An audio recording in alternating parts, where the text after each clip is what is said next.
led a few retreats for our New York center, Shantideva there. And somebody took that photo of me there at the retreat. So they made a little altar. So you see Lama Yeshe on one side. Yeah. The other pictures is holiness, but there's, from the glare of the camera, it looks like His Holiness has a mask on. And I was using it sometimes because I was teaching a lot online during COVID. And so people are like, does His Holiness have a mask on in the picture? Like, because everybody had masks in those days. And so it's funny how it's an old picture of me. Excuse me.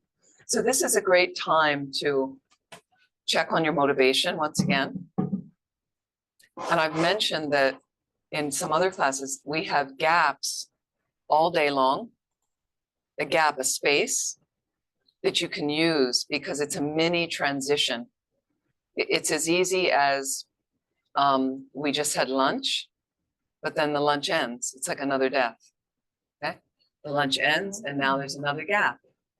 I'm in a bardo period, and I want to set a good motivation in that in between state, in between lunch and the next session. Then the session will end, and then there's another gap. There's another death of that, stopping of that, ending of that, and then there's a space, and then I begin to engage in my going home, going to my next activity. What's your motivation? Okay. So we have these gaps all day long you can use, can be useful. And if we get used to that as well, understanding and noting these little mini deaths, they're just death is transition. So we have transitions all day long. The transition of subtle mind, I'm suddenly waking up in bed, and then you realize I'm awake. Okay? And then there's that awakeness. So you have those little moments in bed, and then that stops. The next transition is I decide to get up and to get out of bed, right? Can set a motivation. And then you have your kind of morning activities you do, whether it's cleaning yourself, brushing your teeth, having coffee, all that. And then there's a period where, okay, that ends, you're getting dressed, or you're getting dressed first, another gap, the next activity, then a gap, an ending, then I'm on my way to work. So you get used to, there's a constant transition. So when the death comes, as they say with the great meditators, more highly realized beings, it's a changing of clothes. It could be like that for you. Then there's no fear. There's no resistance. There's no gripping. There's no I coulda, shoulda, woulda, the regrets. So we want to maximize. And so it's a great time to look at your motivation right now. And just take a moment, close your eyes for a moment.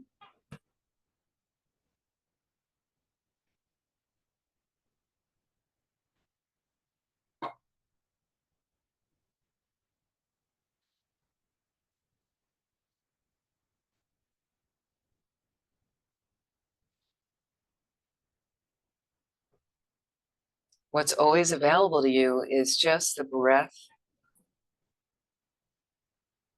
With our general health, is generally moving in and out of your system. It's moving throughout your system.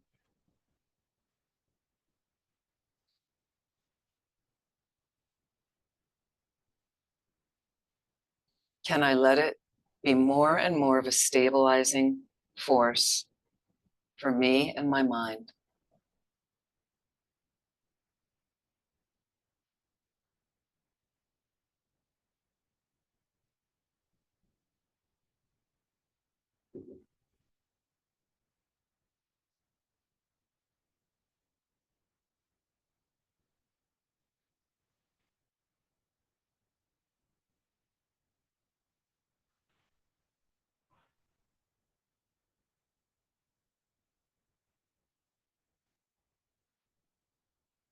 How would you like to proceed through the next passage, the afternoon, the next session?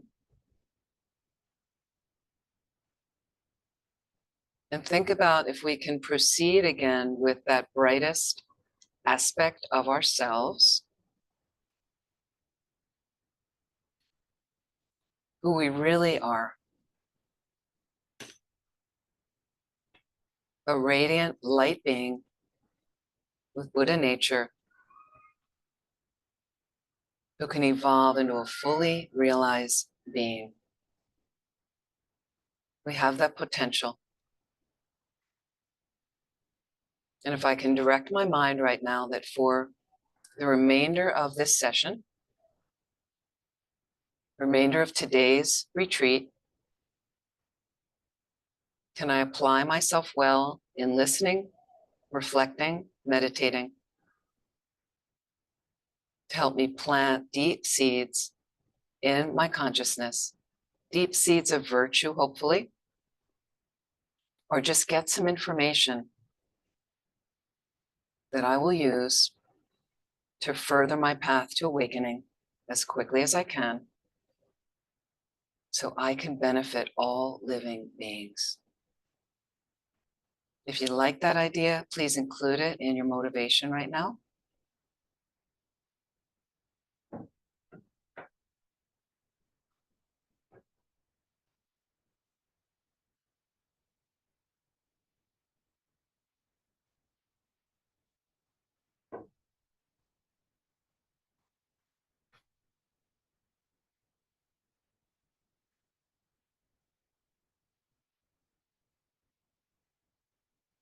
So for that greater purpose, we will get together right now. And let's just reflect.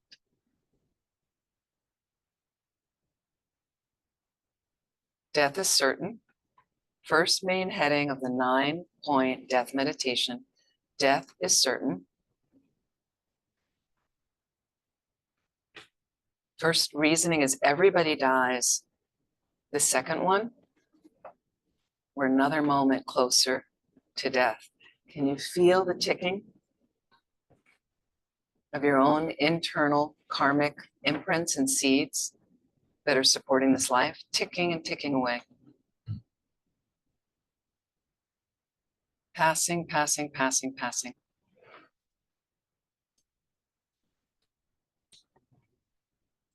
Just look at your respiration. We're another breath closer to death. Another Saturday afternoon closer to death.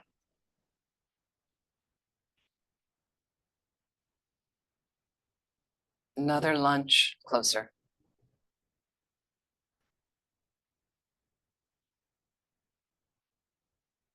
Another spring-like day closer to death.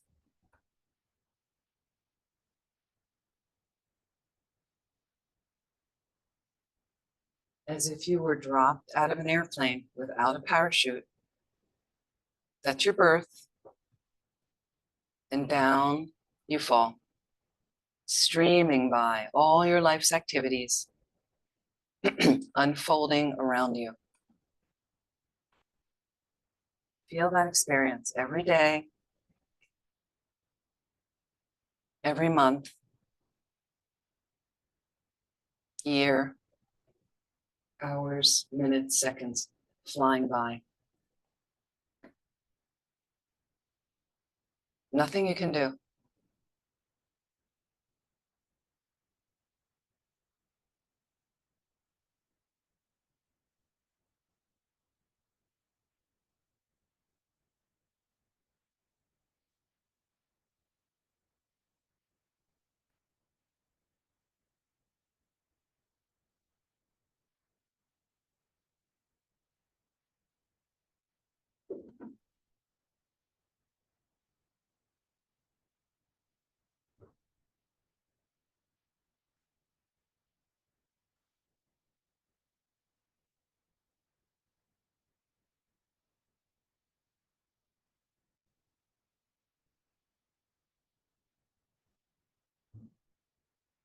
Moments tearing by you. You will hit the ground definitely. That is definitely coming. It's inevitable. And there's nothing you can do about it. It's a natural process. It's happened over and over and over again, and we have survived it. But each time we want to get it a little bit more right. We want to get our lives a little bit better and evolve a little bit more fully so that experience is less and less and less painful and terrifying and confusing. We want to minimize the confusion. Be able to take rebirth after rebirth brighter, more connected to our teachers, accurate teachings, teachings that will free our minds permanently of any problems.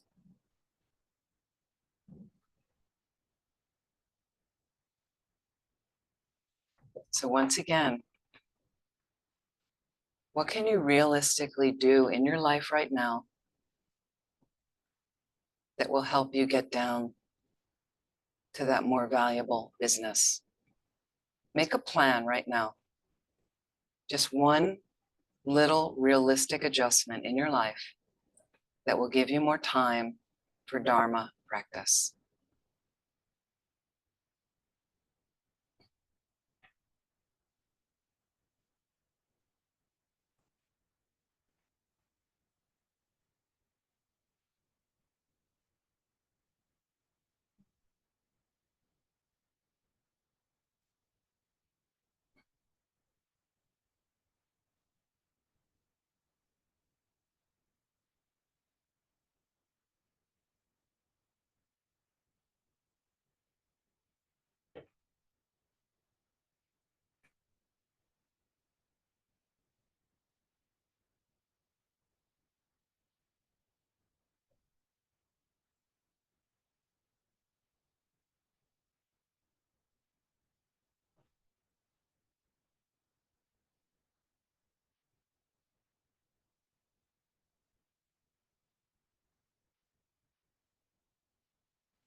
So please relax and slowly open your eyes.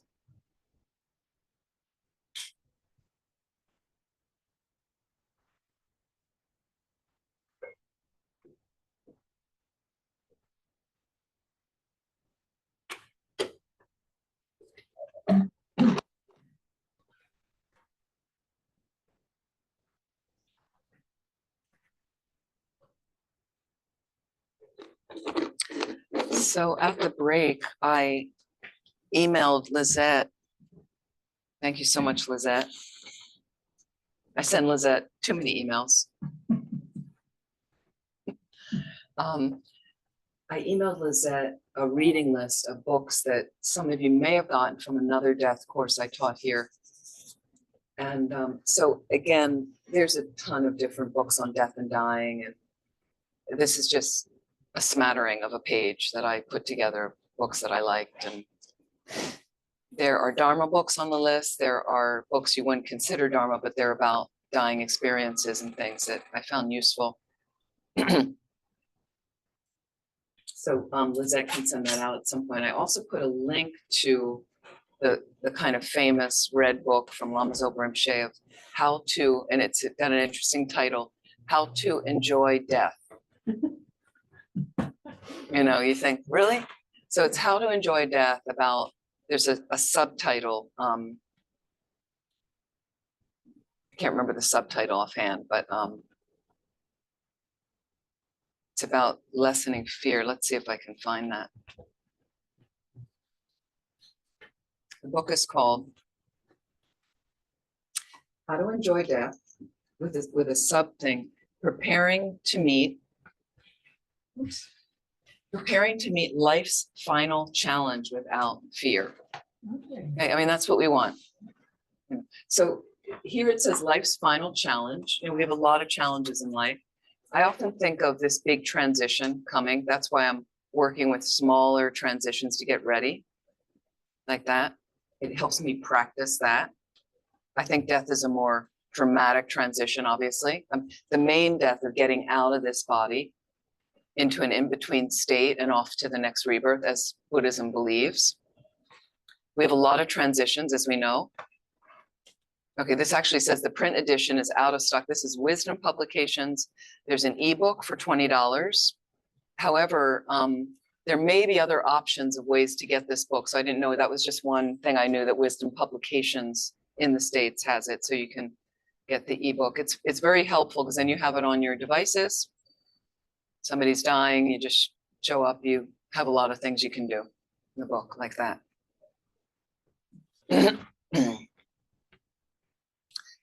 The 4 tasks of living and dying. We just talked about this. This is again from Christine Longacre's older book, and it's on the list, and it's called Facing Death and Finding Hope. Facing Death and Finding Hope. And it's a really nice, very useful, practical Dharma book. It's still about death and how to prepare yourself, and it's still very relevant. And she's got something in the book I really liked. And it's also nice when you have a style where you read something, and then what I did was grab that and I put it into my death courses, and then Venerable Sangye Kadro grabbed it and she put it into her death book. And you realize it's nice when you all feel in sync with things. So these are her 4 tasks, something to think about now to get yourself ready. Number 1, understanding and transforming suffering for yourself. Understanding and transforming suffering. This involves coming to accept that suffering and problems are a natural, inevitable part of life, and learning ways of coping better with the problems. Okay, and this is Lama Zopa Rinpoche's big teaching: transforming problems into happiness. This is Tuesday night: transforming suffering into happiness, into the path to enlightenment, like that. So we start again with the smaller problems. I mentioned yesterday, starting with small changes in your life. Okay. We start with small problems. You get better working with that. You're a little more flexible, a little easier to transform things. Then I'm going to deal with the bigger problems. But my mind's already got that flexibility aspect and some breadth of knowledge to work with it. So one thing we also have to understand is how we suffer. We're in a lot of denial about that. So people have certain habits. We all have certain habits, and you have certain habits that you like, and it could be, I'm just use it of like taking a certain way home from work, either on your bicycle or on the metro, or we take the most direct, shortest way that we go, and you have a habit of that starts, so you just know where to go, how to ride, what to do, where to make the change. Yeah, so that becomes very familiar. So think of other habits you have. That's just a kind of mundane habit that, and based on your attitude, it could be a more virtuous habit. It could be a negative habit. Okay. But think of some of the habits that you do regularly, right, that aren't that beneficial. But you impute pleasure on it. You impute pleasure. And it could be like, for me, it's usually like eating some kind of food. Like, I love food. So I have a lot of attachment to food. And certain food, I'll be like, oh, that food brings me happiness. Right? But it really doesn't. And then it could be a food that's not good for me. But I have a certain habit where when I sit and do this and I eat that, it's not good for me. So I just start noticing that. You notice it. But what happens is I'm imputing pleasure on it, and I come back and go, oh yeah, that's my pleasure. Really brings you suffering. We all have that. We have foods we eat that are really bad for us. Like that. So we have a lot of different habits, how you relate to certain people, habits you do at work. People have cigarette smoking habits. We know what that's like. Like it's, I used to smoke cigarettes a long, long time ago, occasionally, not really as a habit, but it started to become a habit. I could feel it. It's very addictive. It's very addictive. But there's that moment where you finish a big meal. This was my whole thing. You finish a big meal, and then you want to light that cigarette, and you feel that gripping.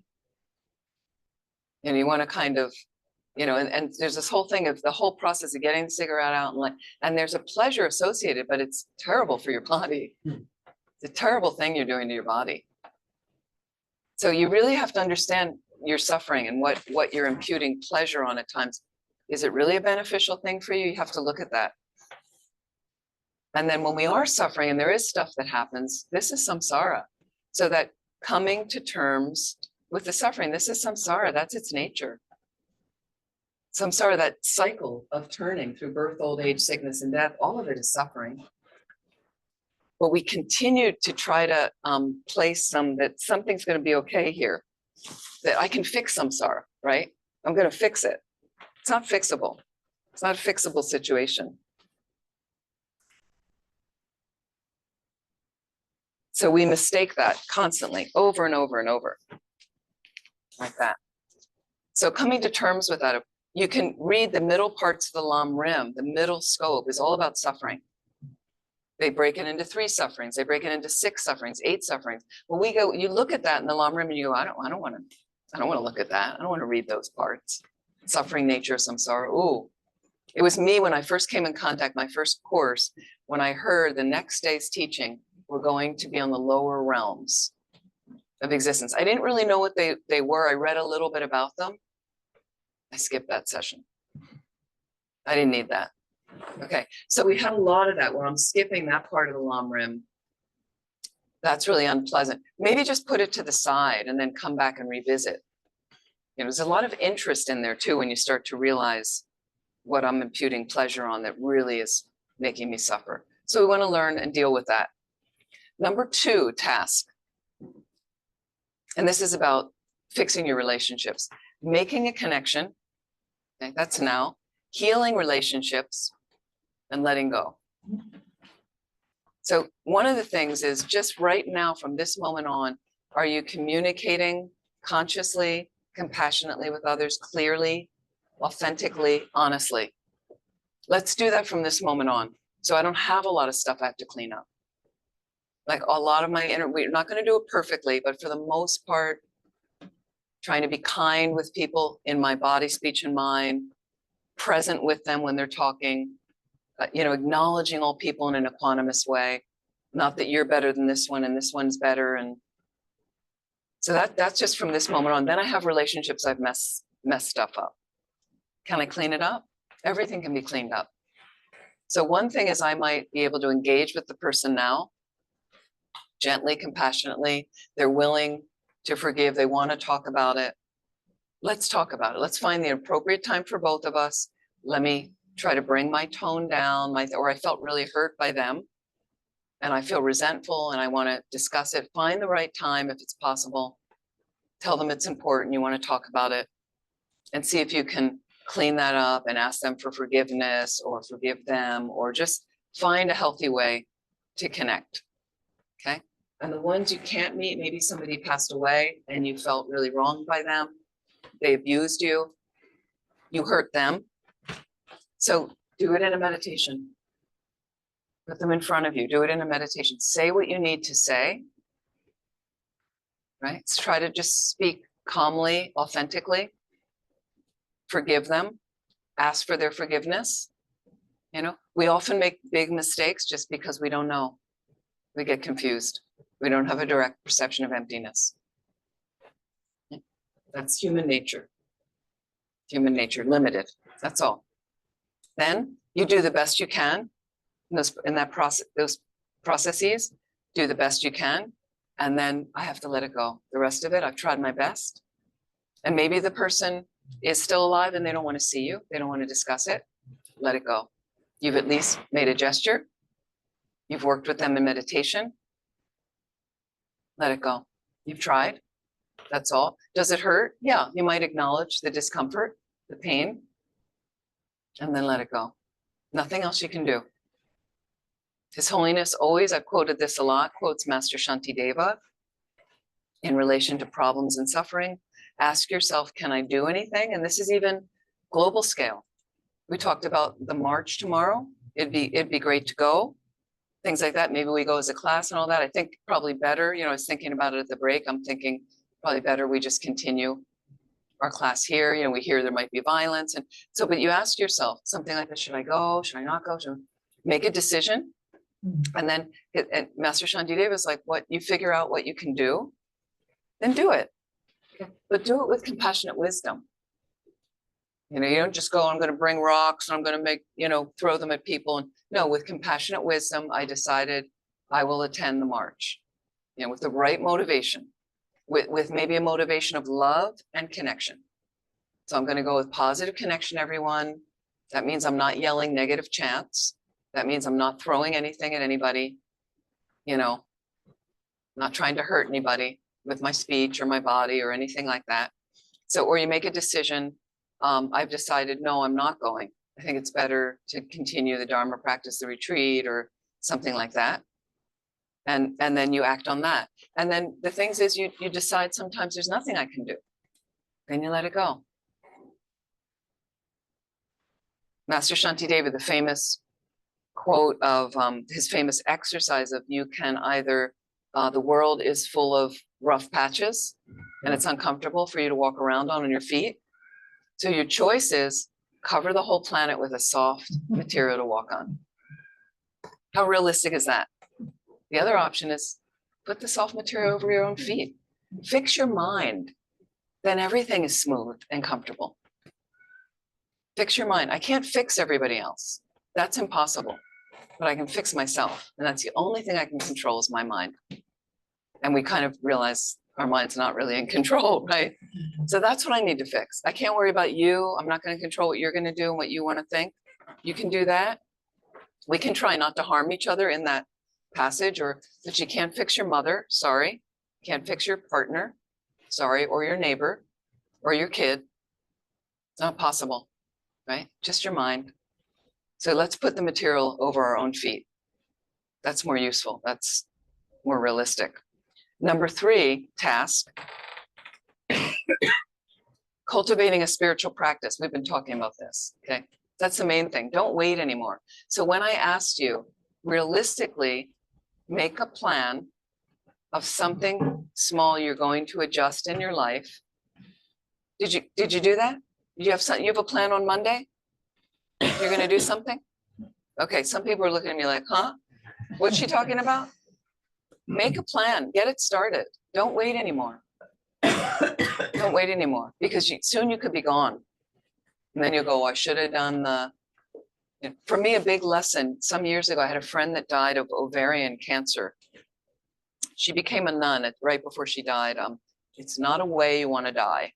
Trust me, it's one of the worst I've ever seen, ovarian cancer. And Rinpoche, Lama Zopa Rinpoche, again, highly realized being, years before, gave her a practice to do.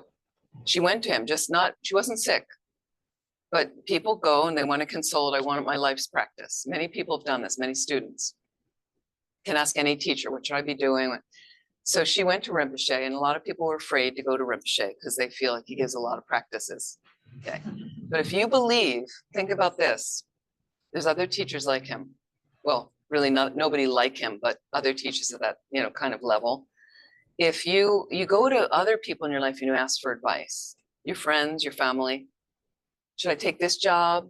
Should I take this job? Should I move here? Should I move there? Should I get this flat or this flat? Do they have an unlimited consciousness? Omniscient? No, usually not, right? And they will advise you with whatever life experience they have, their level of wisdom. Sometimes they advise you based on their own agenda, what they want you to do. They want you to take the flat near them. They want you to take the job near them, so Buddha mind doesn't do that. Highly realized mind is just trying to get you free. So you go to Rinpoche to ask, and she went. And then there's a retreat you may have heard of, and we do a practice purification in the evening called Vajra Sattva, right? Many of you have heard it's a deep purification practice. I do it every evening, and it doesn't take me that long to do in the evening, but a retreat will take you full-time 2 to 3 months to do the 100,000 mantras, and incredibly purifying. And they say, if you do the retreat, you close the door to the lower realms of that life.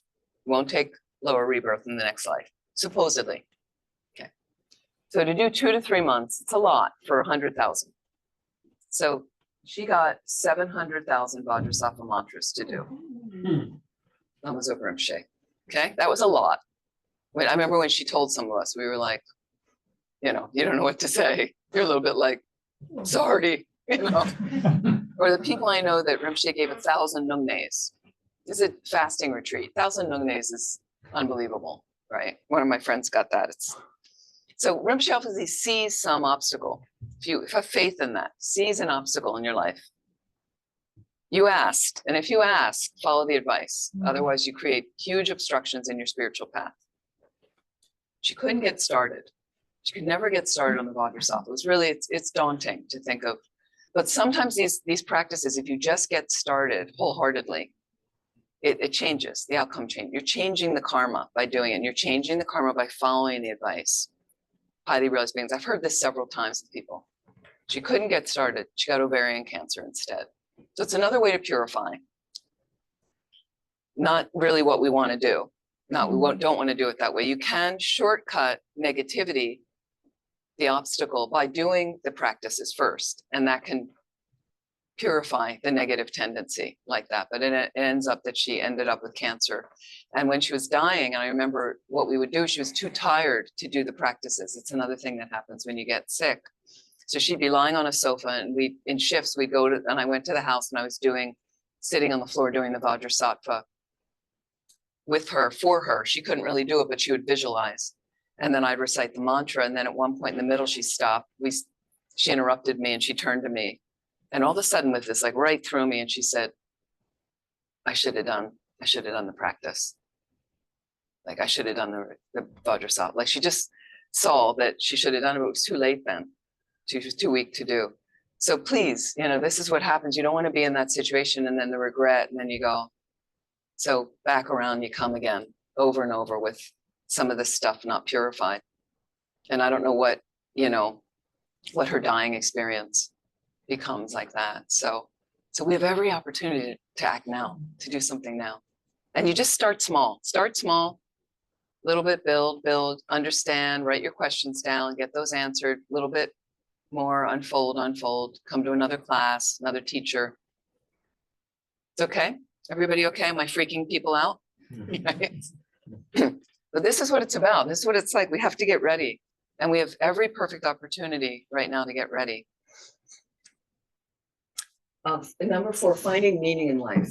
Finding meaning in life. So when you don't have a clear idea of your purpose, it can lead to a lot of misery and confusion. Finding meaning, start right now. So there's people that, roll into their 70s and they never really felt that they found their path, their purpose. It's not just about a spiritual path. It's about finding the thing that lights you up from the inside. When you're in sync and you're doing something, you got a vocation and you're like, this is kind of what I'm really happy with what I'm doing. Great. You've got some right livelihood and you've got a nice group of people to work with and you're enjoying your neighbors and you have a decent place to live and you're helping people.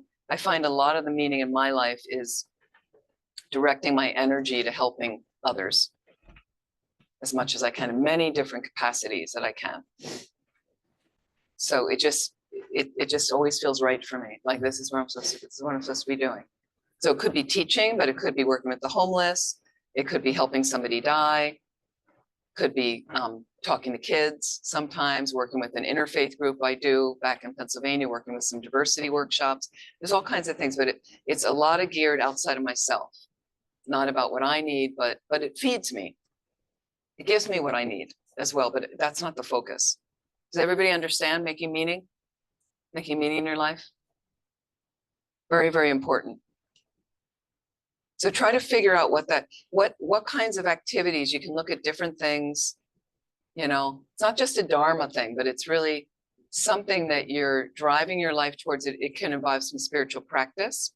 It could involve your vocation, how you communicate with people, what you're learning, what you're growing, educating yourself, finding that deep meaning now.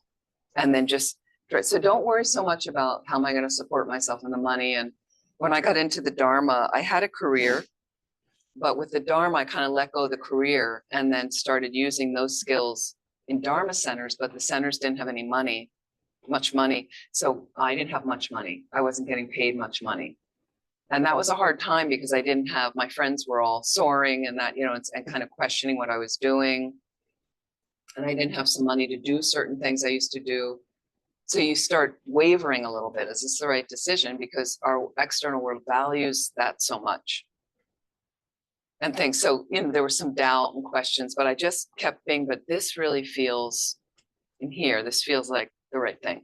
So I just kept trusting. Fortunately, Rinpoche was around and I kept checking in Rinpoche, and he'd give me some really hard jobs to do, right? But I would do the job, and what you do, a retreat you try from his advice, a job he would suggest I do, but then you want to check along the way as you're doing it. How do I feel from this, right? Is there value in this? Am I helping anybody? And some of the jobs, as you know, running a center, like it can be tremendously difficult.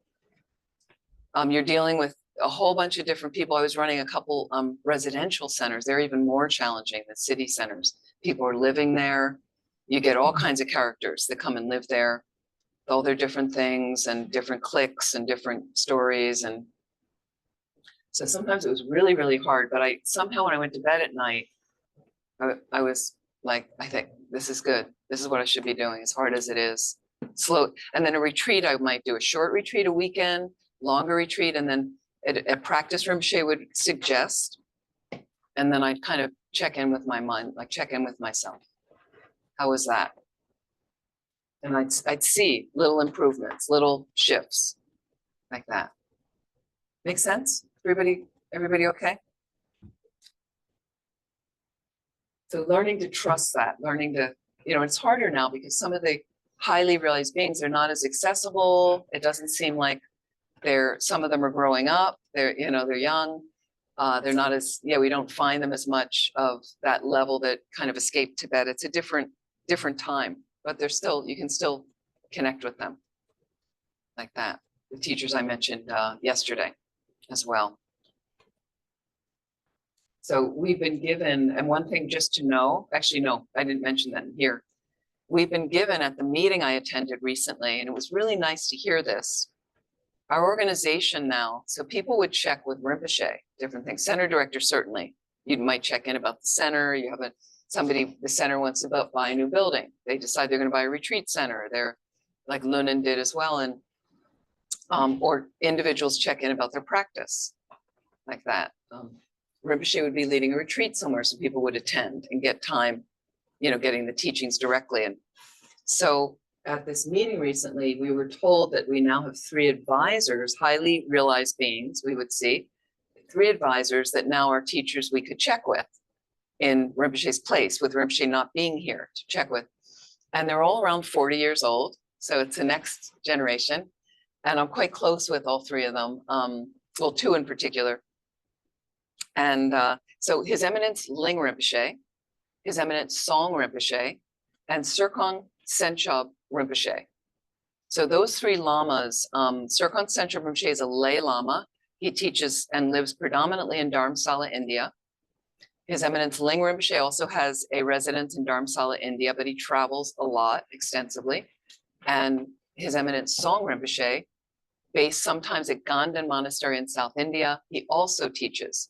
You can go and look at their websites or look at social media. They have listings, and they lead programs around the world and different things like that. And you can go, some of them you can sign up and live stream. Some of it you can go in person. Some of it you can watch recordings. They're beautiful, beautiful beings, and in our lineage, and just incredible. And they're quite fun as well. And yeah, so very special. So those are people that if you ever decide you want to check into one of them, you want to check up, go to one of the teachings, just see, and slowly you can evolve a relationship with them. So it takes some interest from your side. It's not like the teacher just comes and hits you over the head and goes, hi, by the way, I'm your teacher. You need to, from your side, because you need to be the one to say, I'd like some advice and guidance in this way. In this way. We get advice and guidance from all kinds of people in our lives. Are they highly realized? So what about somebody that knows? Okay, so it takes time to cultivate a relationship. I've met His Eminence Ling Rinpoche when he was 2. I didn't meet him in his past life, like some of my friends, but when he was 2. And over the years, I've worked on that. When he was 9, I gave him a yo-yo, toy, but just, it's kind of a joke because it didn't work. It was broken. He informed me of that when he was 12. You gave me a yo-yo. It never worked. like that. But slowly you know, you can even develop a little bit of a personal relationship, you know, you light and humor, and then when you want, you can ask some advice and explain a little bit about your practice and talk to an attendant, get an appointment, but you want to have something valuable to ask them in the appointment rather than just wasting time. And then you want to follow the advice like that. So again, take your time. His Holiness says, be a spy on your guru, check them out. He even says, take 6 years. So look at the stuff online, watch their videos. What do you think? This one you really liked. Okay, where is he teaching? He's teaching somewhere in Europe. You can get there. Get yourself there in person, see how it feels. What's he doing? Check out the program. Is it appropriate for you? Right? And then slowly over time, 2 years later, maybe you ask the attendant, is it possible? Ask the center, can I have an appointment? And then you cultivate closer relationship, ask for some advice if you want to do something like that. Just a suggestion. Okay. Back to our text. Oh, so I'm just going to play a video. Where are my videos? Here they are. Okay.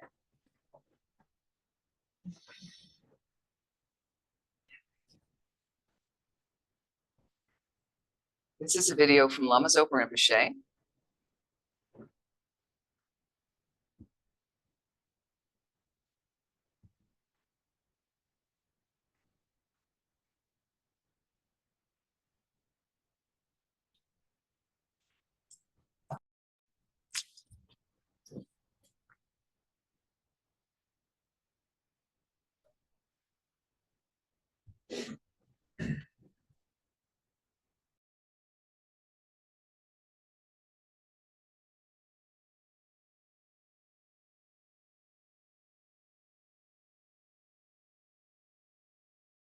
So these are some videos, some of which were, we had the short one of Lama Yeshe yesterday. These are short. This one is Lama Zopa Rinpoche, and he gave a lot of videos you can still watch during COVID. He was, there were videos almost every day, it seemed, and they're delightful, some of them. And so Rinpoche was on his kind of a bed, but he didn't really sleep much lying down. But the bed is surrounded with stuffed animals. Oh, yeah. So he really took, I thought the care in COVID, where some people were freaked out in COVID. Some people got sick from COVID, students. Some were very sick that I knew. And some were isolated. Some people ended up quarantined in places they didn't want to be quarantined, either on their own or at students' homes that they didn't intend to be there for so long. And so everybody was, as you know, we were all a little upended. So the brilliance of a highly realized being is to, again, doing something for us and giving us these videos every day on different topics in this, trying to make us comfortable with stuffed animals, like when we were babies, and how, and, you know, joking and different things. And some of the animals have his mantras written on them and different sayings. So they're just, I find them endearing. Okay.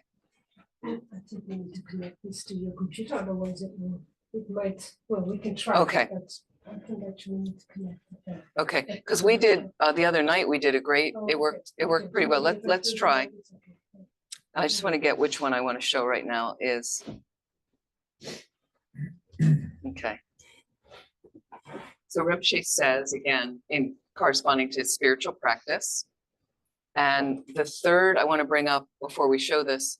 So we have the 9-point death meditation. First root. Death is definite. Death is certain. Thank you. What are the reasonings under that? Number one. Everybody dies. Everybody dies. There's no power in the universe that will stop death from coming to you. That's number one. Number two. What do you remember? Death is certain. Every moment you're closer to death. Thank you. Every moment you're closer to death. Sorry, let me look at the people online. Every moment you're close. Number three. We don't spend enough time on Dharma. We don't have enough time on Dharma, formal Dharma practice. We don't really spend that much time. Death is, it's coming. Time's running out. Okay. And they lead you to a resolution. I'm going to practice. I've got to practice. Okay. And we come to second root. Second root is what? And Time of death is uncertain. Time of death is uncertain. Time of death is uncertain. 3 reasonings under this. First reasoning, there's not a fixed lifespan. we don't have a fixed lifespan of this world system. People die at all ages, as we know. Okay. Second reasoning, there's many things that are contributing to our death. Accidents, environmental pollution, wars, murder, viruses, bacteria. I mean, many things really out there, food poisoning, medicines that kill you, that have side effects. Many, many, many things that don't contribute to our life, contributing to our death. Number 3 is the body is very fragile, delicate. So can't hold up under that. And this leads you to a resolution that not only must I practice, I have to do it now. I have to do it now. No time to waste. Number 3 root, the only thing that really benefits you at the death time is what? Dharma. Not chocolate. Yes. That would be a shame. I know. Darn. Not chocolate. Is your spiritual practice Dharma? Is Dharma your spiritual practice? So how's that going for you? So you want to look at 3 reasonings. Okay. What about your possessions? And I would say your position and your possessions, right? So we think all my stuff around me is really going to help. Can't take any of it with you. I know somebody was joking with me that had a lot of money and said, can I put it in like a deposit thing for my future life? Can I leave it to my future life? But you do it by being generous. That's how you leave it to your future life. That's how you leave it to your future life. And it was really inspiring. I remember just people thinking about, I had a very dear friend, a French monk who died some years ago. Close personal attendant, alums over in Rinpoche. Venerable Kunsang. I met him early on in his Dharma career. I remember before he was a monk. He's a wonderful guy. And he passed away of cancer. And then Rinpoche at some point made some statement. And Kunsang had a lot of money. And he was incredibly generous and helped a couple of the centers with buying a building. And I mean, amazing, wonderful, right? And helped another retreat friend of mine have money for his retreat, just fantastic. And then Rinpoche, at one point I heard Rinpoche say that he thought he had taken rebirth in a wealthy Chinese family. So again, wealthy, it's there because he was so generous, that rolls right around and there it is again. So that's how you do it. That's your retirement plan. Be generous, okay? So your Dharma practice, your positions and possessions, people are clinging on to their possessions and they cling on to their identity when they're dying. When they're dying. Do you ever meet arrogant people? They have to posture and tell you who they are and all their credentials and I'm great. Like that makes you suffer so much when you're dying. All that's going. And I even have friends now, you probably have friends who have retired. They're about to retire. They're thinking about retirement, right? And they go through and they retire and suddenly they were big political players and now there's nothing on the schedule. People don't even invite them to some of the big things and they're, because they're not really needed anymore. They're not important, not a power player or something. So they, and that really does a number on them. Some of them are happy. They're happy to let it go. Some of them, they're suffering a lot. So you have to look at your possession and your position. Is that going to help you? Right. Now, your money may get you a more comfortable dying experience externally. Like I know people that wanted to stay at home. They had the money to get full-time nursing, which is very expensive in some countries, 24-hour care. They could pay for that. They had the right hospital bed and every perfect thing and the food they wanted when they were, and every perfect kind of, bathing experience, whatever they needed, they could afford. But if the mind, Hello, I'm sorry. if the Just checking what you guys are doing. Speaking good English. yes. So if the mind isn't happy, then no matter what kind of support physically, they're miserable. So the money doesn't do it for you. Money doesn't do it for you. Okay.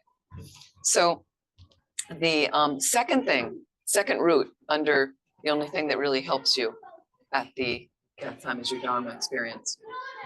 is second root is, let's see, oh, the family and friends, family and friends. Okay, so do your family and friends help you? What do you think? No, you're saying no? Family and friends help you at the death time? Anybody online? What do you think? No, people are going no. Why not? Why not? To do it on your own. You have to do it on your own. Anything else about family and friends? They're clinging to you. They cling to you. Mhm. Incredible attachment. From your side, you cling to them. They cling to you. Can really disturb you when you're dying. You know, can't remember your meditation. You have people crying over you. Please, you know, I've heard this. Don't die. Don't leave me.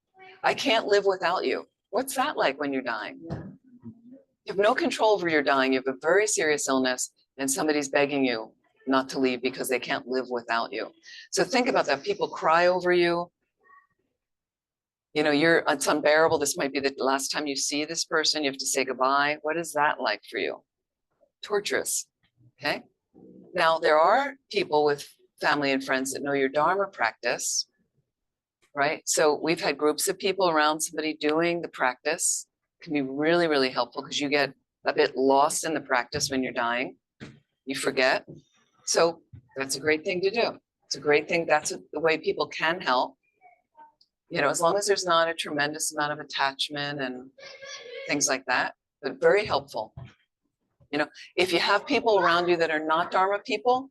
So what I did is recording all of my practices and they're on different little memory sticks, memory drives. So there's different kits of them that these people know. And I'm just like, if I die here near you, here's your, they've agreed that they said they do it. And this way, all they have to do is put that into a system, you know, put my earphones in, hook it up like that, and then just push play, make sure the battery's charged. And they just, then off I go. Like that, that's okay. Okay, so you can set something up like that. Do what you want the way, this way it's recorded the way I like to do the prayers with the pauses where I want them. And that way they hook me up. They don't know the practices, but if off I go, at least I have that, at least at the very least. So you can set it up. So that can be helpful to set somebody up like that. The third thing is your body any help when you're dying? No, it's usually the thing that's not supporting anymore. This matter wears out. This finishes. It's a finite thing. So this leads you to a resolution, okay? Not only must I practice now, I must practice well. That's the thing that will be there for me when I'm dying. 9-point death meditation. Not only will I practice now, I will practice well. So let me play Lama Zopa Rinpoche.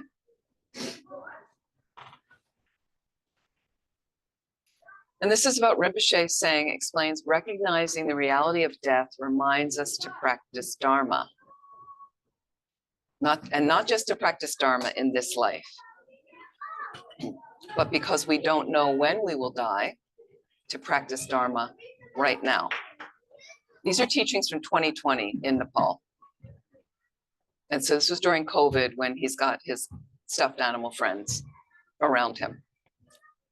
So I'm going to share my screen and we'll see if this works.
Yeah, and feel free to.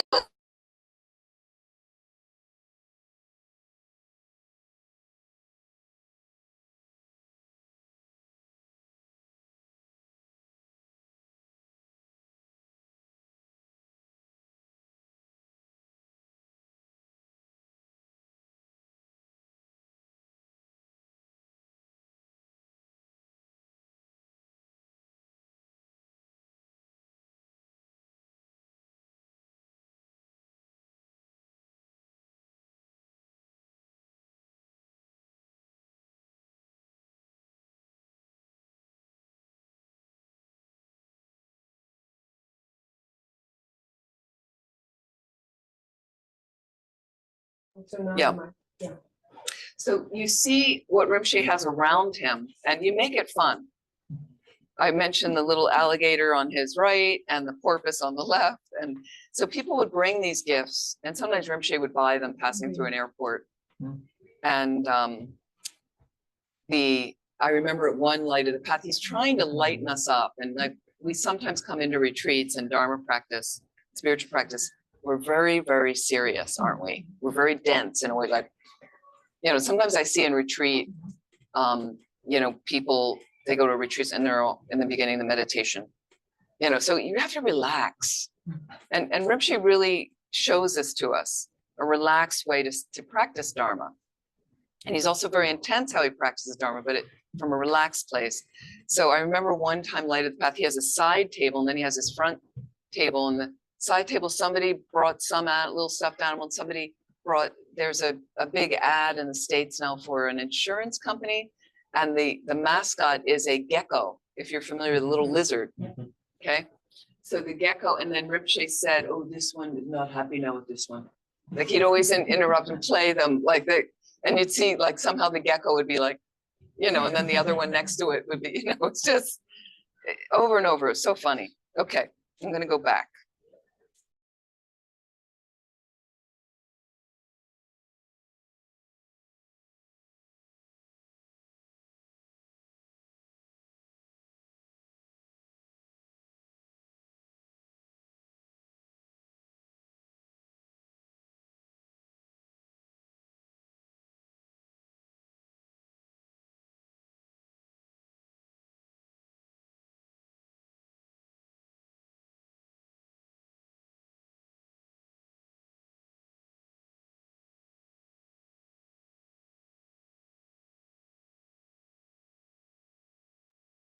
I don't have any sound.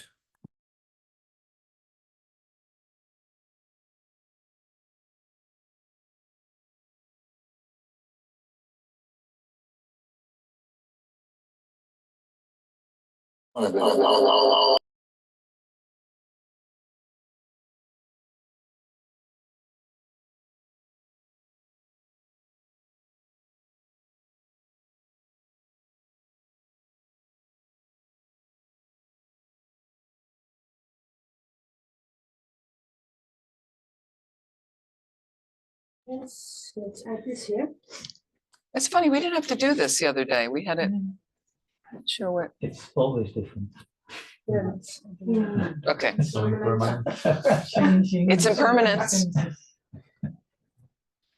Change is inevitable. Okay, they can't hear. Yeah, thank you for listing the names of the teachers again, so people will have that. A song Rinpoche is actually without the H generally. Z-O-N-G in English, or Z-O-N-G. Yeah, you have it. Sylvie's got it there as well. And names of the teachers. Thank you. Thank you, Lizette and Sylvie, for putting that in. So we're going to try to get this working. Let's see. Should I? Nee. Okay, wait, I haven't shared again. Nee, dat was... Just try again.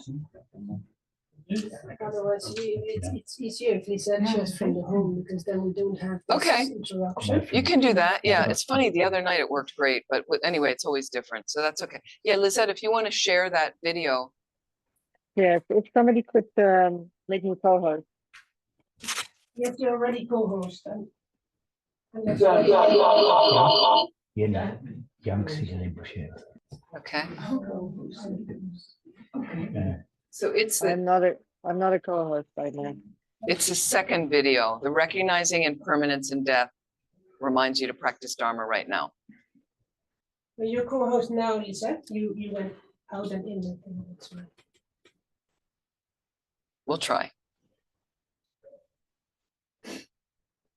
Thank you.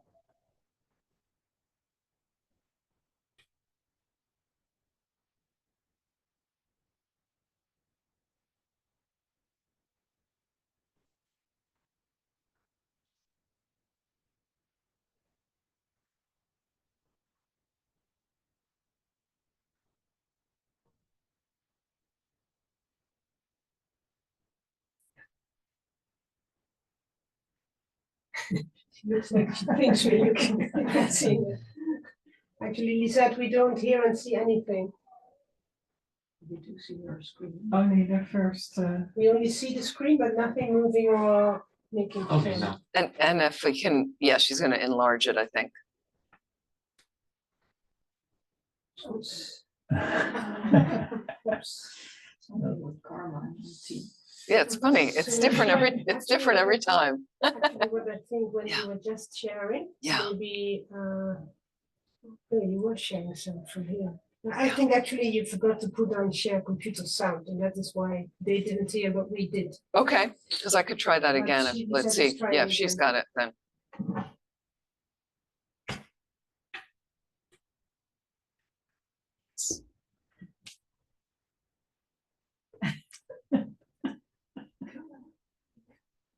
No, she's weeping. no, I'm I think trying. she did it, but maybe sometimes it doesn't do. Maybe we could try again from your computer. Okay, because let's she's try- saying it doesn't work. Lizette, we're gonna try one more time from here. And should I turn this microphone off or? Yeah, I can do it from here also. Okay, So I'll switch off the mic and then Okay. we need to open computer sound here. okay.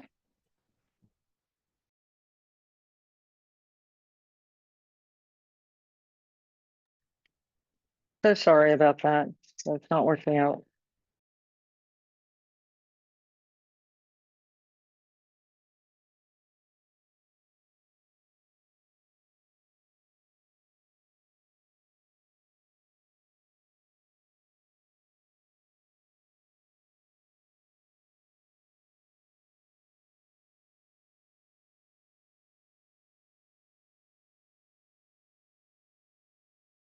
living. So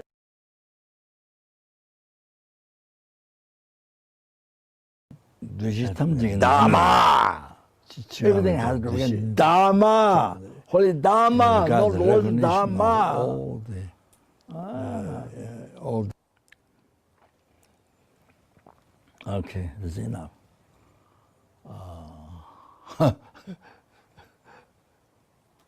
So in the teaching, okay, teaching the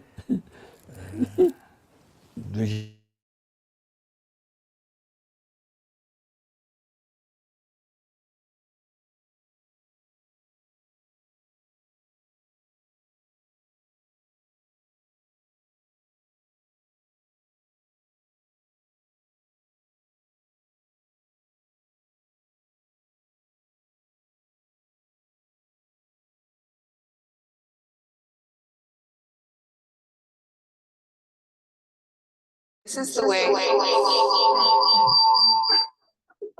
Otherwise they can't hear. Okay, can you hear me online? Yep. Okay, so you hear the thing that is getting emphasized. You need to practice Dharma right now. Okay, so this is the way Rinpoche taught after manifesting the stroke. This urgency. That's how we should feel. Like he's basically saying, and this was teaching after teaching after teaching that I listened to after Rinpoche manifested a stroke in 2011, I think it was. So there's no time to waste anymore. And we have every condition. So he can't say it enough. And we're still kind of limping along, muddling along, lazy. I get it. I understand. I'm one of those people, right? But he's just saying like, do it like you have to do it now. Yeah, so the fact that this got accentuated in this teaching that we haven't even heard the rest is that's how he was teaching, like the urgency, light a fire under you, we'd say. It's like that. It's a little bit, and they use this analogy. By mistake, I took a poison. I drank a poison. I reached for this drink and then they said, oh, that's poison. You just drank poison. What would you do if you drank poison? You'd immediately try to find a remedy, like really urgently as it's going through. It's like that. Like think about that sometimes with your practice. You are dying. I'm sorry. It's happening. This is going to happen to you. There's nothing you can do about it. Okay. So buckle your seatbelt and get down to it. You have every perfect condition. I know the distractions are delectable. They're delicious. They're wonderful. There's so many exciting things out there in our world that we want to experience, that we want to taste, that we want to do, we want to engage in. I get it. You know, I'm a human being in that realm. So it's really hard. But they say, again, if you take a sewing needle, as you know, is the one that has the little space where you put the thread through. Okay. They say for those that really want it, you can shoot through that space, but the space is closing quickly in degenerate times. It's a narrow little space, but there is still a space there. And you get yourself through with incredible effort. There's nothing more rewarding for you. You will be so happy. You will really like that. So we'll try. So I'm going to share again. We're going to get 3 is the charm. We say. Try.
So in this teaching, the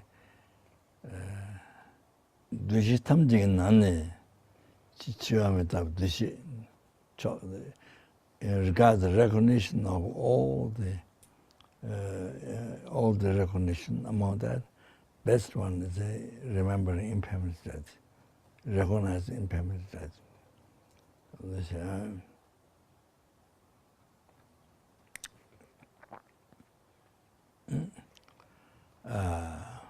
So then you see, then you see, not just you stay in fear. Oh, I'm going to die. Oh, not that. You see that? Then remind to practice Dharma right now. Not only practice Dharma, all I become old, like my brother says. All I become old. When I was Gemara, I told you. Gemara, then he said, oh, I want to become over old. So, I mean, it's still good. It's going to do in this life, but old. But the problem is old, only when he becomes old. Only if he can become old. So means he doesn't die when he's young. So, but how can he promise?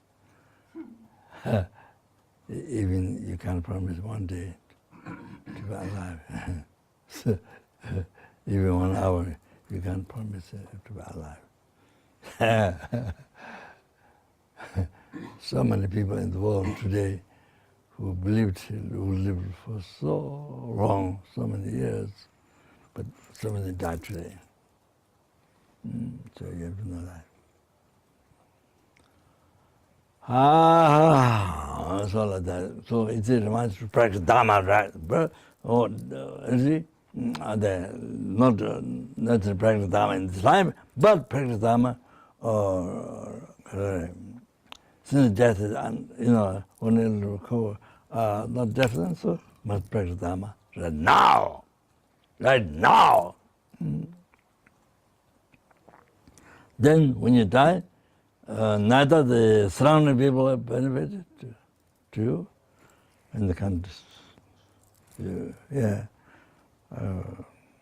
Country with your life accident can benefit the time death. Can't benefit your possessions, how much $1 billion, zillion, trillion dollars, how much can't benefit. As I said, because with a king who had so much wealth, unbelievable, has to leave. One atom cannot carry with him. So the beggar who has a chop, he has no chopstick, sorry, hand stick. Then even that, what he has to drop, even that has to be left. He can't carry one atom with him. So like that. So nothing can benefit, except and even the body cherished the most. And then numberless and numberless,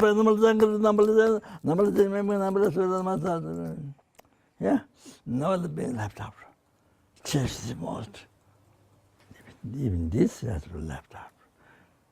They leave you, then you leave them. You can't carry from here even one atom.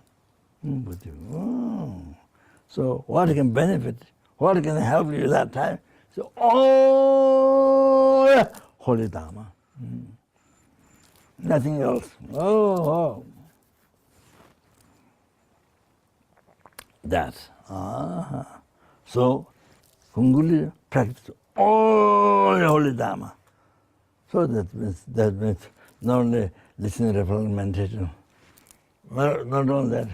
Most people think, like people, the Christians might think, only going to church, chanting, I don't know how to say,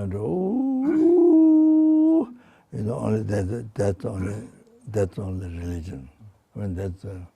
I mean, even what they don't say Dharma, but this is what they think. But in the meaning, but it means after they leave church, there's no religion, no Dharma. So reading only text, Dharma text, some people think Dharma.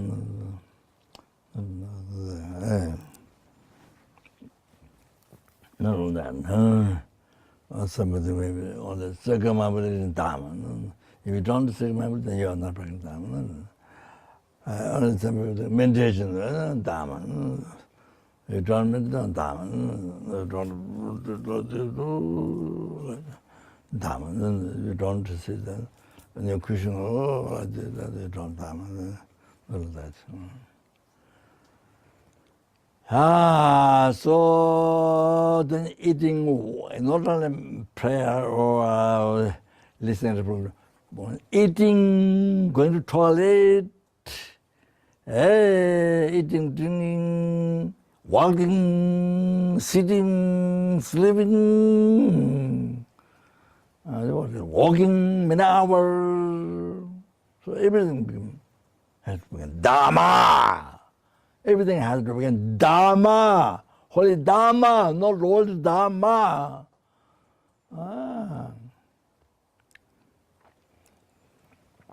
Okay, that's enough.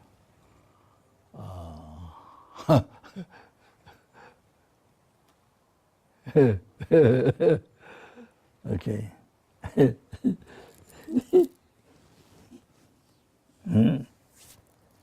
Yeah. So even when you die, become Dharma, it has to begin Dharma, Holy Dharma. Like that, yeah? Everything like that.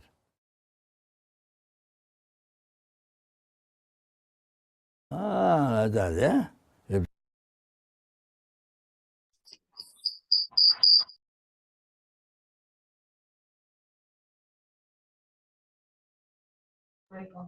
Yep. Can you hear me online? Can everybody hear me online? Yes. Great. So I just want to show you Yes. the little birds, whatever they are. You see, Rinpoche wrote on them, I'm enlightening all the people. So they no have coronavirus. It says, if my girlfriend is happy, then I will ask her to enlighten me. And it says, now I have over happiness. Should I share only some for the people who are dying for happiness? No, Rinpoche has many. So anyway, that's one video. Just want to, okay. The message. Yes, it worked out. Thank you, Lizette and Sylvie. Isn't he a trip? My holy guru is so otherworldly.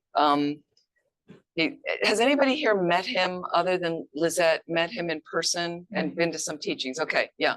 So he was a very unique, enigmatic. I mean, there really wasn't anybody like him. It might a little bit startle you. I know some people said, whoa, like what is that manifestation? But kind of darling with a sense of humor around it. But the urgency, there's an urgency there that I felt like after he manifested the stroke, was really a message for us that we have all the teachings. He's given us all the teachings. They're all recorded. Go to the Lama Yeshe Wisdom Archive online, lywa.org, you can go. Every teaching, there's many transcriptions of teachings you can read in English. You can watch videos. I know it's not for everyone. You know, he may not be everybody's, but I've never met a more authentic being, somebody who's so urgent to get us free like that. And what Rinpoche is talking about is, okay, so holy Dharma versus worldly Dharma, Rinpoche mentions. And it's all of us, not just Christians. I just like when Rinpoche was like, oh, like pretend like he's, how we chant when we go to religious places. And then we think we're holy. So many people I know, COVID came, people get scared. That's when they turn to religion, right? So you go to your temple, your mosque, your church, your synagogue, your center. This is what people would do. And they'd consult with their spiritual leader. My husband got COVID, my daughter this, or my daughter can't work anymore because they shut down her business. People were pretty freaked out. Lots of people died like that. So then we turn to religion when we have urgency, an emergency. Then we turn to religion. And then we think that when we go into the church, we go into the synagogue, go into the mosque, right? Now I'm going to be good. And because I'm going to say these chants and these prayers, then I'm holy and I'm a good person. But when I walk out, no mindfulness. All the mindfulness drops. I go back to me, myself, and I. I, me, mine. Self-cherishing. You know, solidifying the self-grasping, solidifying the sense of myself. We don't exist that way. Okay? So what's the difference between holy Dharma and worldly Dharma? If you're practicing Dharma, what does that mean to you? If you're practicing Dharma, what is that about? Anybody online, in person, what does that mean to you? Because Rinpoche was saying, oh, maybe I should say mantras. That's practicing Dharma. Is that practicing Dharma, saying mantras? Changing our minds. Maybe yes or no. Could be, maybe not. Yeah, just it depends on what's going on in our mind, whether Right. we're decreasing afflictions, mental afflictions or not, and whether we're growing our positive qualities or not. Yeah, that's Dharma. You got it. That's Dharma. But we think, oh, Dharma's when I take refuge. Oh, Dharma's when I do prostrations. Dharma's when I go to the center. Dharma's when I feed my cat. You know, but Dharma is turning your mind from afflictions, delusion, afflicted emotions, they're all the same word. Dharma is when I counter delusion in my mind and try to enhance positive qualities. That's Dharma practice. And there's famous stories about that. Yes. But then in principle, probably you can apply the same analogy or metaphor also to Christianity or to religion, right? So That's here we right. can also, That's right, absolutely. It so can be also applied to, depending on the mindset or the attitude or the qualities you take that's right. afterwards, rather than just. That's right. So if you're a good practicing Christian and you're really integrating that, I mean, Jesus was teaching loving kindness. If you're integrating that and living that, that's really practicing Christianity. But for me to go into a church and say some prayers, is that practicing Christianity? You know what I mean? Like it's a part of it, but really integrating that, you're right. That's the essence of what you'd be practicing. You know, it's the same as a Jew. You go into a synagogue, you know, you can recite some verses and say some prayers and join the chants. Where's your mind? Where's your heart? But if you're really integrating that approach, I think the real essence of all these religions is loving kindness, caring for people. That's really the essence of what they're all teaching. You can say, well, this says this and this is, but because human nature got involved. Well, human nature is diluted. I'm sorry. It's not Buddha nature. Human nature is limited and imperfect. I'm not saying you're bad. I'm just saying if you suffer from human nature and you're got a limited mind, we're working on that. Okay, but as a result, when human nature gets involved in religious practices and spiritual practices, it changed it. But the true quality of it, the essence of all those things, I think is very similar. Very, very similar. Does that make sense? I think you're absolutely right what you're saying. John. Isn't it, I mean, I always thought, I guess I think talked by you, I thought, about there's intent and there's action. And in Buddhism, intent is much more important. Helping the homeless person on the street is probably a better thing than going back and doing 500 mantras while you're thinking about, gee, how am I going to, screw someone out of something? Right. That's right. To do something which doesn't look like Dharma. Right. Right. And basically based on that motivation that I'm doing to help the homeless person, or my motivation in reciting mantras right now is I'm really angry. I'm really angry at my neighbor. I'm going to recite some mantras. Now, the thing is, they can say, but that could help the angry mind to recite mantras rather than yelling at your neighbor. If that's what you're doing it for, good intention then. You realize you're angry, mindfulness of the anger, but the best I can do right now is recite some mantras. But if I just am angry at my neighbor reciting mantras and total jerk, and then there's no virtue in that at all, other than creating more imprints of anger in your mind. Little bit of virtue of saying the mantras, but quite tainted with a negative delusion. So it's really interesting, Rinpoche talking about, so we want to think, and a lot of our activities are merged with worldly dharma. It's just normal for the conventional mind, for the average mind. So we do our best. Thank you. I think actually earlier Sabrina wanted to say something. Oh, please. The was off, so Sabrina? Oh, not anymore. No. It's just what the other guy said about what Dharma is. I just wanted to say the same thing. Delusion, right? Yeah. As we say, what he said. Okay. Yes, thank you. Thank you very much. I want to go back to to our text. It's easy to share. It's easy to share. And thank you, Lizette. I knew you were going to put that lywa.org in the chat. Thank you. So good like that. Lama Yeshe Wisdom Archive. Again, Lama Yeshe Wisdom Archive is based in the Boston, Massachusetts area. What they've done is taken all the teachings of Lama Yeshe and Lama Zopa Rinpoche, and as much as they could. And so Nick Rebush runs to have them transcribed. Venerable Rabina Corton's done many editing of books that they're putting out. And but you can look at all this vast amount of teachings and by topics. So you want something on depression, you go there and you search on depression and a whole bunch of things. You want things on death practices, all of that will come up.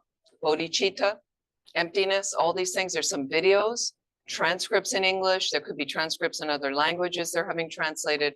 It's a huge wealth of things, most of it for free, as far as I know. It's fantastic. Also, it might be good to mention the Wisdom podcast, which also has a series of teaching Yes. items going And from Wisdom out. Publications, I think, right? It's called With, Wisdom podcast. If you Yeah. like to listen, then. and if you like Recommend it. podcasts, Wisdom podcasts, I like some of their courses with Tupten Jinpa. So Wisdom Publications has their own, I mean, there's so many websites, whether it's Tibet House in Delhi and there's, everybody's, so Wisdom podcasts and things, you can also look at teachings from Lama Zopa Rinpoche and Lama Yeshe and other teachers like that. Fantastic. Okay, now. Just find the, okay.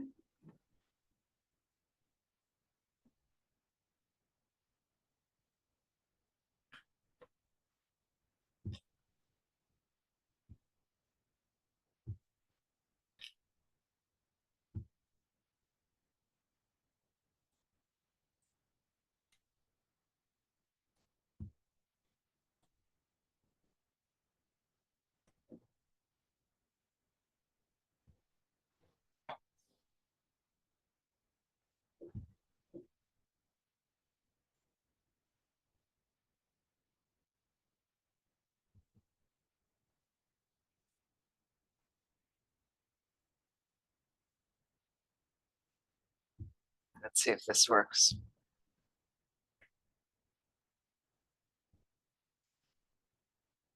We okay? Can everybody see the, they can see, okay. So once again, refreshing a couple verses.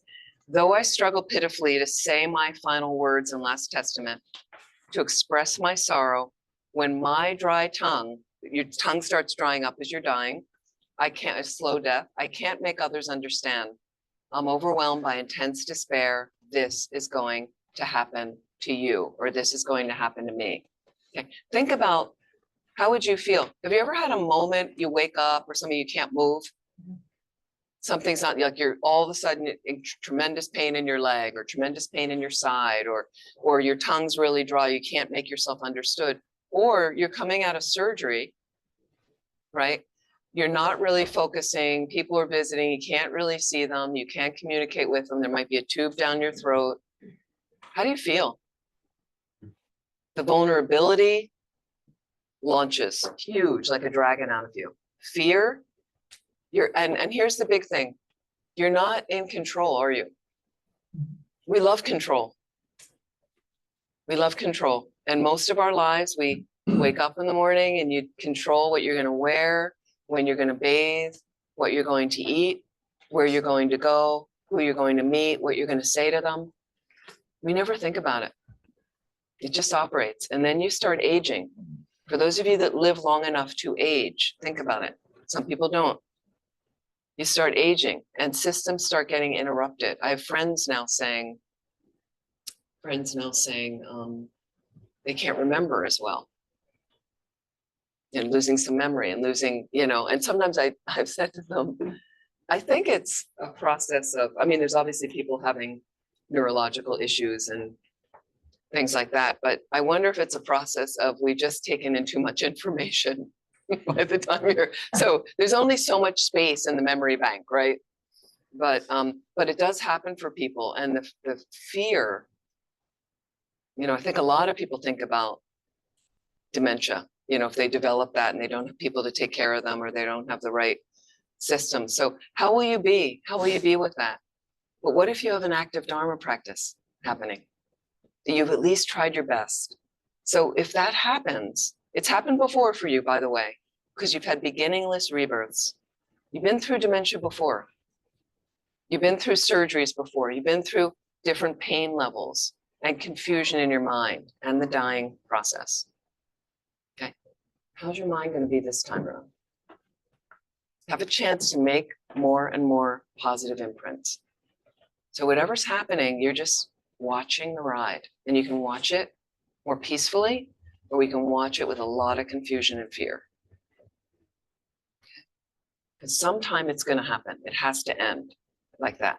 And then back around we go. It's not really an ending. It's a transition. We're moving through something. Okay. But it's going to be it can be a much more dramatic transition. getting out of this body. Getting into this body was a dramatic transition. Okay, number one, getting born. Hello, you went through that with your kids. Pretty dramatic, having a baby. You went through that with your daughter. Pretty dramatic watching her come out, right? That's not any easy thing. The women, other people in here have had children probably, right? It's a dramatic thing. So one time I mentioned this in another course. I used to work in San Francisco and I took the bus to work. And they did on the buses, they had what's called street art. So they'd have poems and paintings and things in the buses to decorate the buses in the metro, and it was nice. And one of them I read, and I was doing hospice training at the time. And one of them said, it was a poem, and it said, birthing is hard and dying is mean.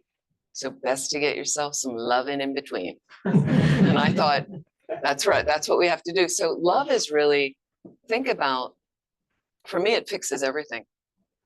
I'm not kidding, it fixes everything. I'm talking about pure, unconditional love. Pure, we don't experience that a lot. I experienced it clearly of how Lama Zopa Rinpoche felt about me and all of his disciples and all living beings. That's how I feel. Right? So pure, unconditional love doesn't have constraints. I don't have expectations. You know, I don't lay guilt on you because you're not doing this and you're not meeting this and you're not. So pure, unconditional love is I want you to be happy. I want you to be happy. Now, of course, within reason, because the terrorist says, I'm really going to be happy by blowing up this building. You know, I don't want them to be happy like that, but I can wish them pure happiness. So that love cuts through all the problems. If you can build that more in your heart and mind, and you can practice activities, sending love from your heart in meditation to beings, the four immeasurable starts with that. Immeasurable love is usually the first one. May you have happiness and all the causes of happiness. May all beings have that. You know, like that. So really powerful to think about love cutting all of that. Amazing.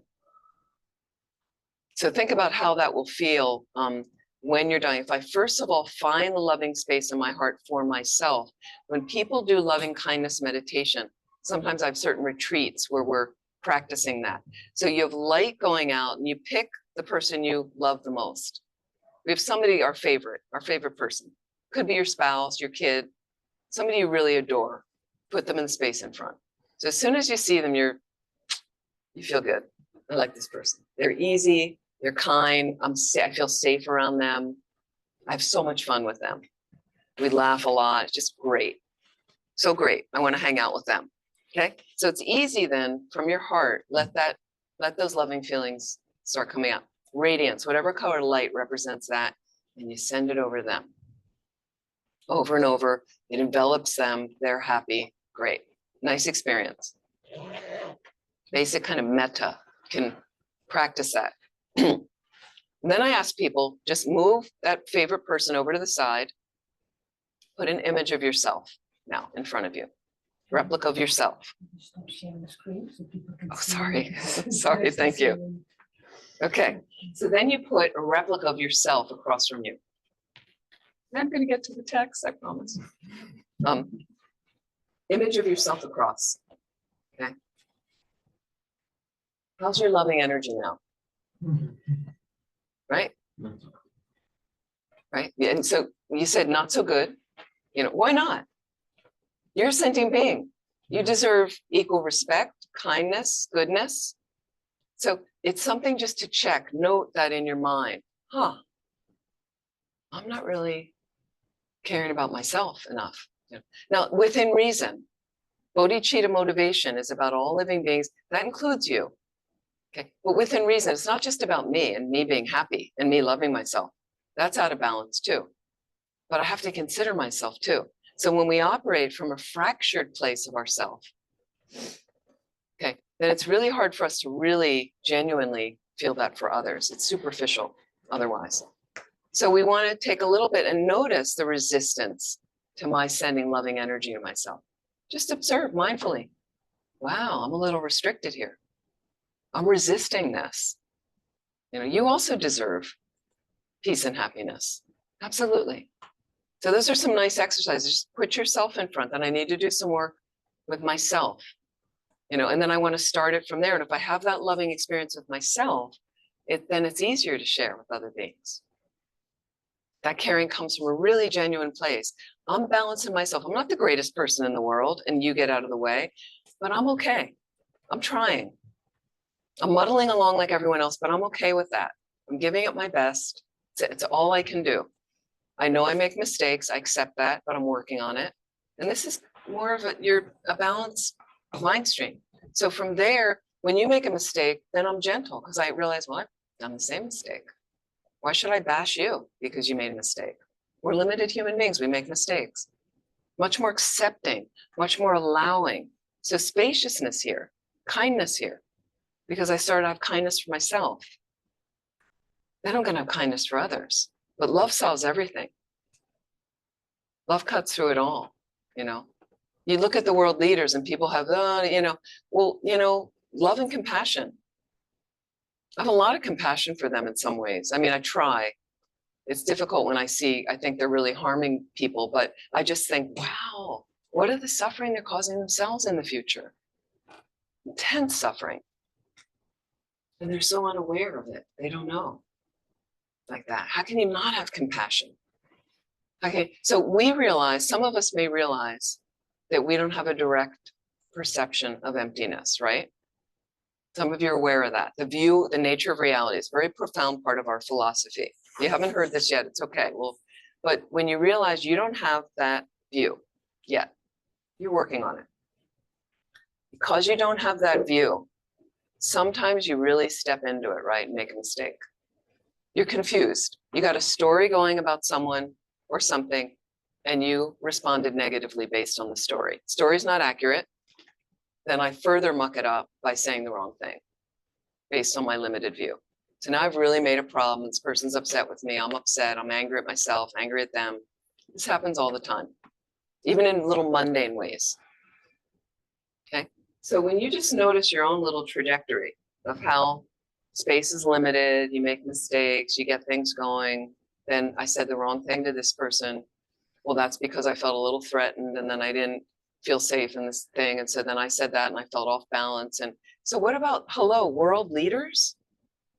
They don't know what they're doing. And look at how much power, greed, coming from the unhealthy parts of their ego. So they're messing up on a really huge scale, you know, because they don't have a direct perception of emptiness. I may not know their mind, I'm not a Buddha, but what's appearing to me of what they may be creating on some level, how can you not have compassion for them? Messing up on that level. So just think about it, they're really lost. They really don't have a direct perception of emptiness. So in a sense, like a child, they can't really help it. They can't help it. And you say, well, they're an adult, they should know better. But when delusion gets activated like that on that scale, you're out of control. So we can't control our minds sometimes, right? Think on that level. And then you got all these people under you that who would want that position? Very frightening. Very frightening. Okay, we're going to read a little bit more and then we're out of time. We're going to dedicate. I'm just going to share a little bit more.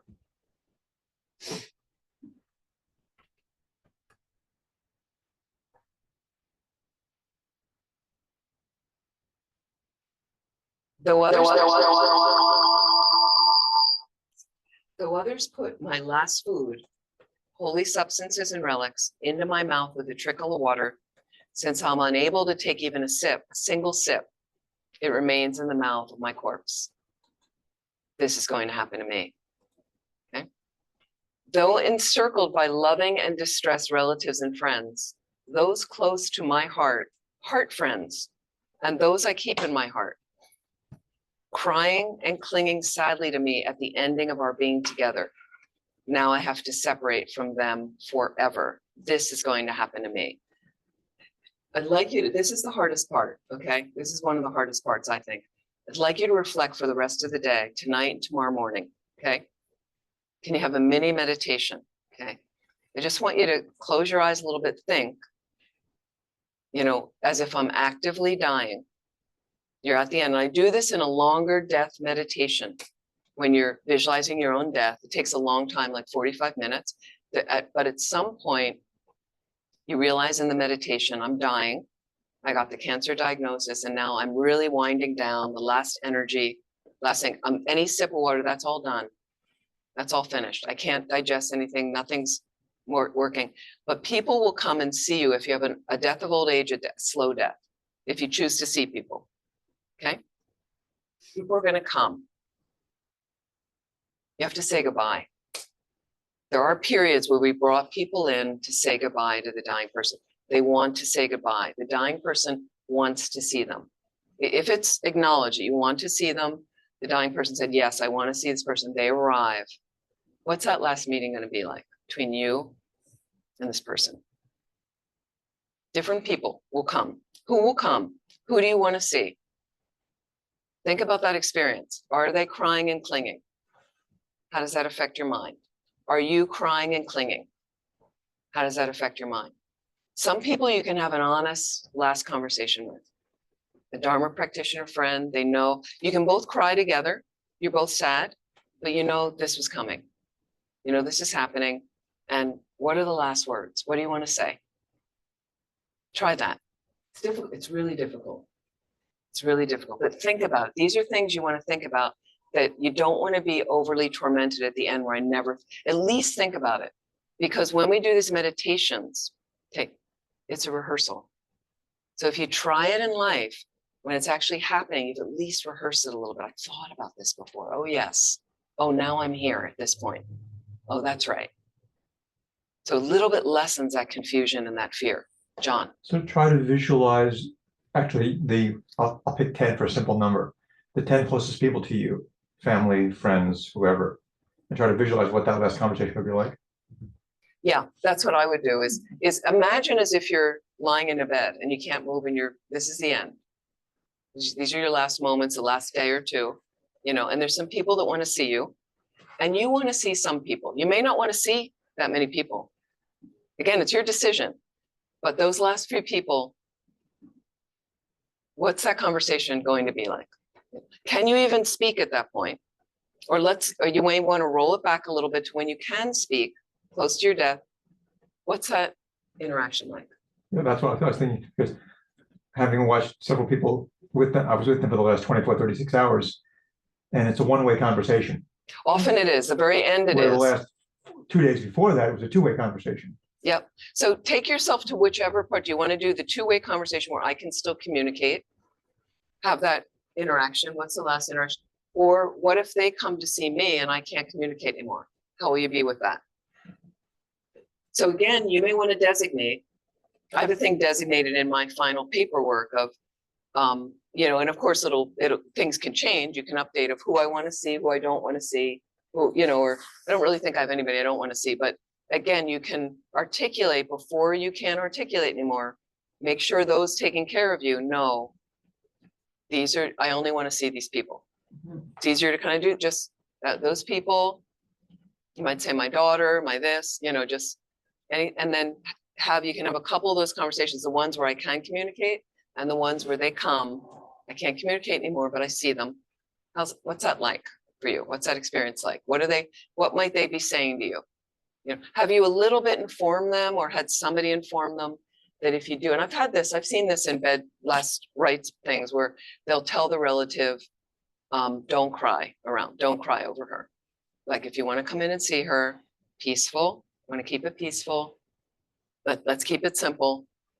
But no tears, no emergency, no, you know, and I've heard that, and that's just to remind people, because people get kind of freaked out, you know. Some people don't know what to say. They say the wrong thing. We've all been there. Is that helpful? So you can try it a couple of ways. It's tricky. Write down any experiences. What are you feeling? What's going on? What are you out of control with? What do you like about it? What's not working? So that you need a little adjustment then. Make sure that you write down somewhere things like that.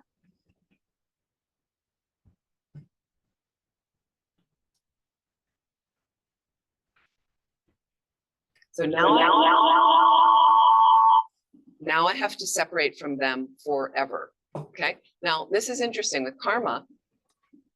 You go back around again, another life, Buddhism says, okay?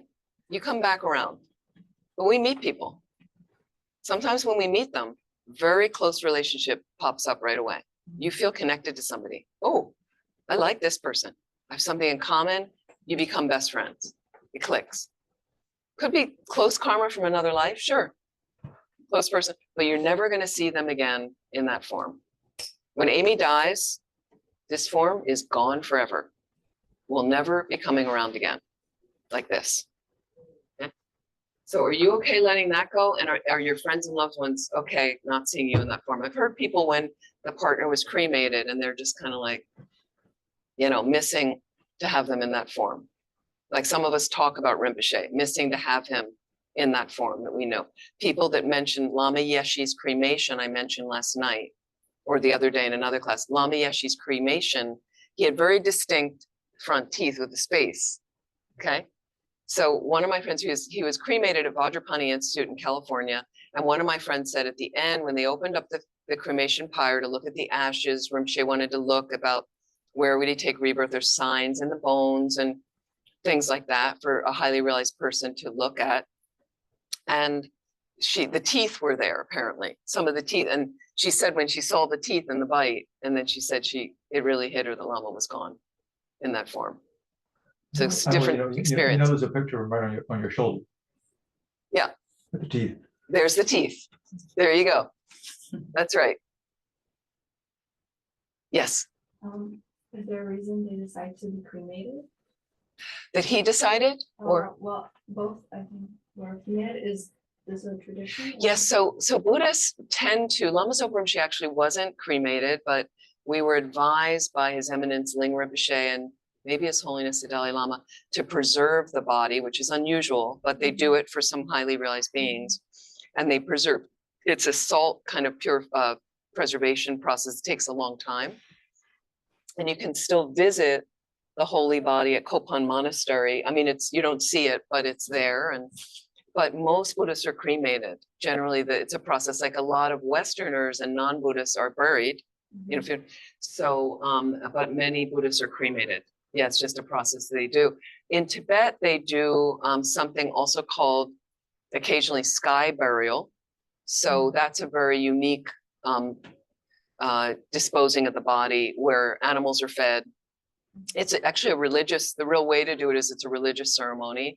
I was actually able to watch one, and it was pretty extraordinary to watch from the beginning. If you stayed all the way through to the end, it was incredibly efficient, eco-friendly, and it was religious, it was spiritual, and it was pretty impressive to a degree. There's a difficult part in the middle of it, you know, because they're cutting up bodies and bodies that are decaying and things like that. A lot of animals could eat from that, and there are a lot of people doing newer ways of disposing bodies, like what they're calling greener ways now in our world system, because the cemeteries are taking up a lot of land. Sometimes it's not as sanitary. The cremations as well is causing pollution. So they're trying to find unique ways but most Buddhists are cremated. Yeah. And then, though I'm tossed by waves of horrific hallucinations and overwhelmed by excruciating, unbearable torment, in this pitiful state where there's nothing I can do, the appearances of this life disappear. This is going to happen to me. With unbearable compassion, my guru and spiritual companions remind me to generate a critical, virtuous thought. Even when with loving minds they do so in my ear, it only adds to my intense despair. This is going to happen to me.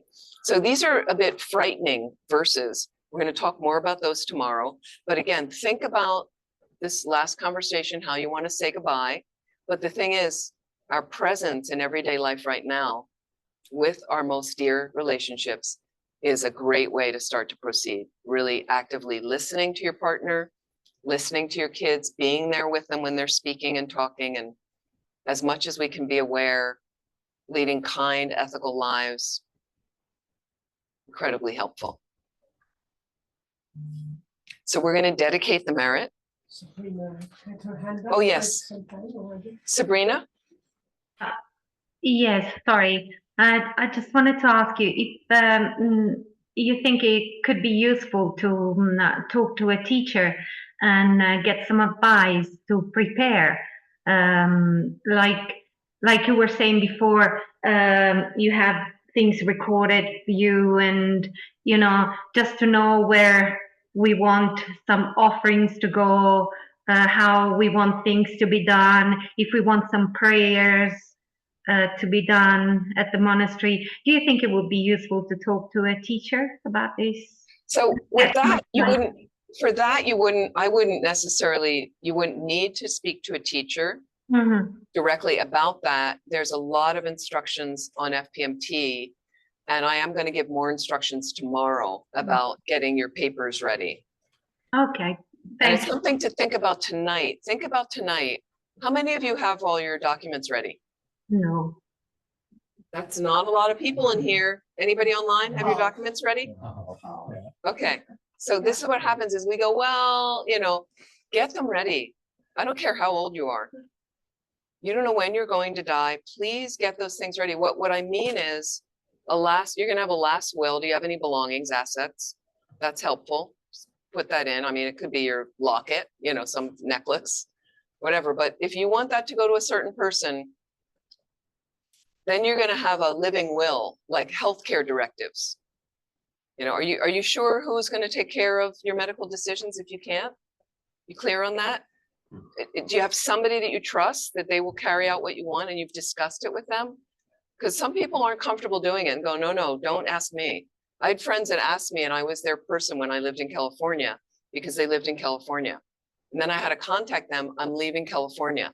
Do you still want me to be your person?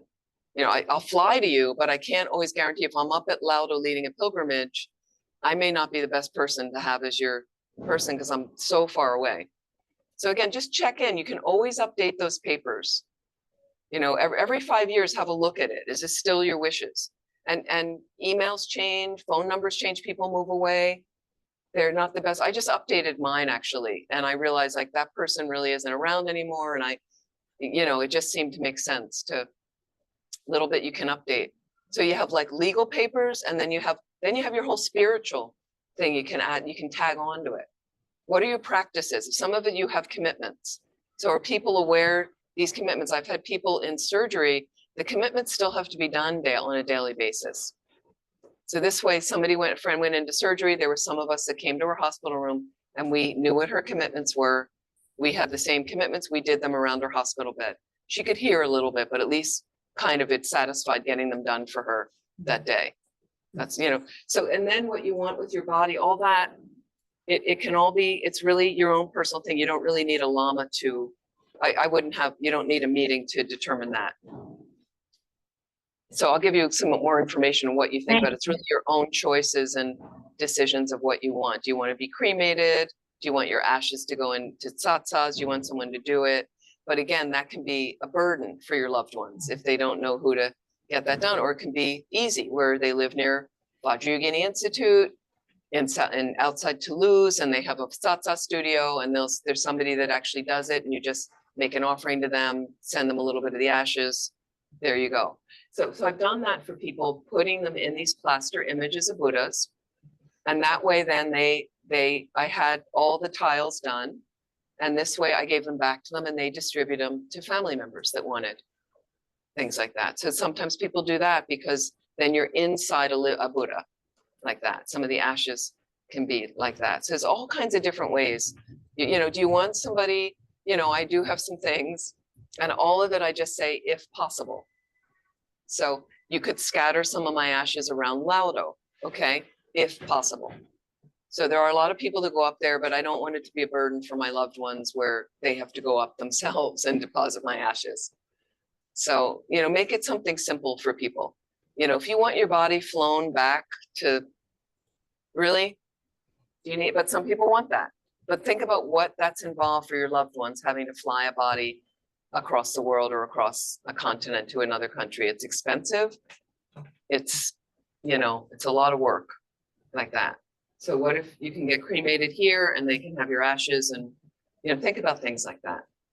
And some people don't leave any intention. So funerals, by the way, if you want a casket, and you want to be buried, in the United States of America, it's very, very expensive. So you need a plot, you have to buy that. Caskets, I don't know if anybody checked the price of caskets. You can buy them online now. Everything, you know, you can buy them, but they're very expensive. They're very expensive, right? I was amazed for my parents. You know, that was their tradition. They want to be buried, no problem. We were certainly going to take care of that. We did. And my father was involved. He picked out his casket. He, you know, you can prepay. And the reason we prepaid, I'm not kidding, in the States goes up every year, the cost. So we decided as a family, let's prepay because we saw how much it had increased from my grandmother to my mother. It's a common thing in the States if you're kind of on top of it. We prepaid. By the time we did it, we saved $5,000. From the time my dad died, it would have been $5,000 more to bury him. That's a lot of money. So, but so you think about, you know, that you want to be buried. And so, but again, for me, after coming into contact with Buddhism and everybody being cremated, I wasn't raised in that tradition, but suddenly I got my brother thinking about it. And I said, yeah, so we buy the casket. It was a simple casket, but it was still expensive. I don't know what it cost, but it was, I can't remember, $5,000 to $10,000 of a casket, right? That you look at in the ceremony for what, an hour? And it goes in the ground. It was like me taking $5,000 or $10,000 and putting it in the ground. Makes no sense to me, but I understand that people want to do that. Okay, when my brother started thinking about it, like he and his wife are thinking about cremation now. They're really like, is that what we really want to do? In Israel, it's very interesting. So you have to be buried. I mean, Israeli law, you'd be buried, Jewish law, in a pine box, in a simple box, a wooden box.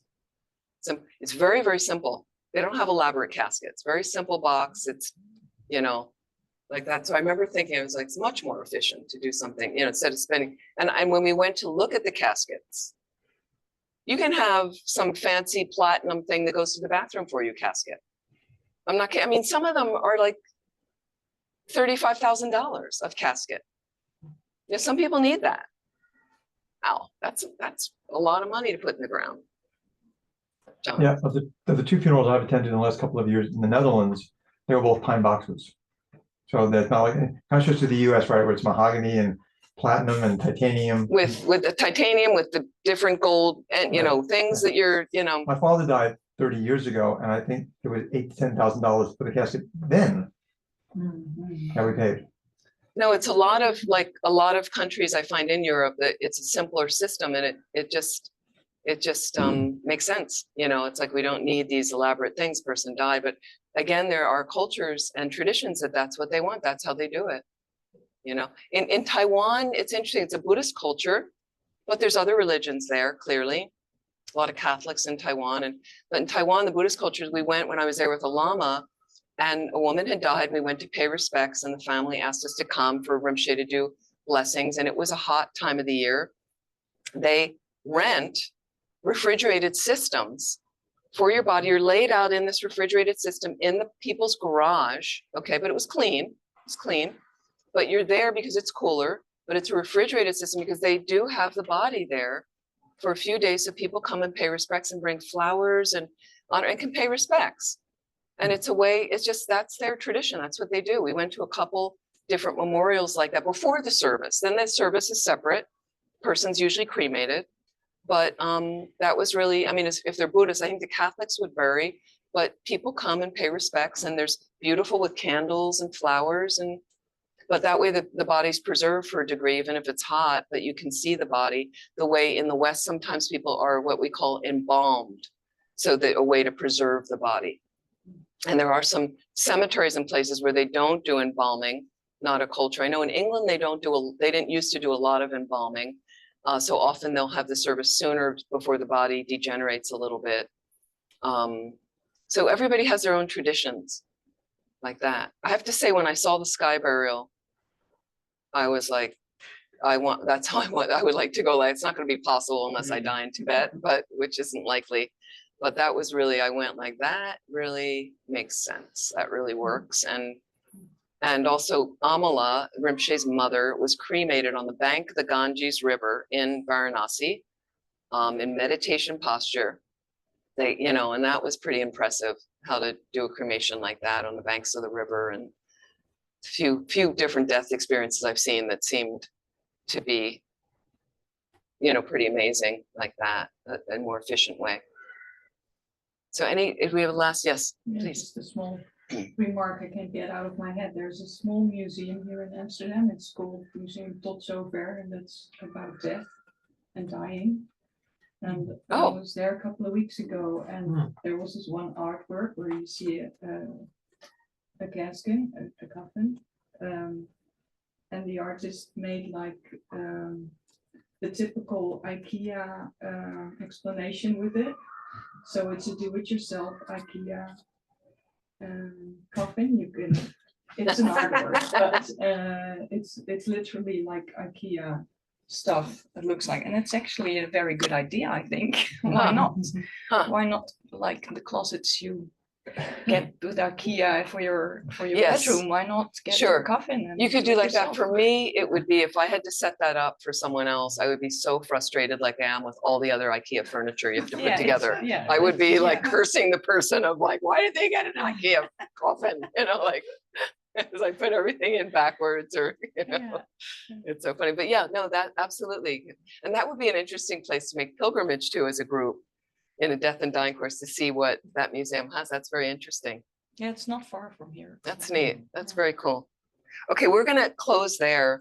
We're a little bit over time, and I want to do dedications.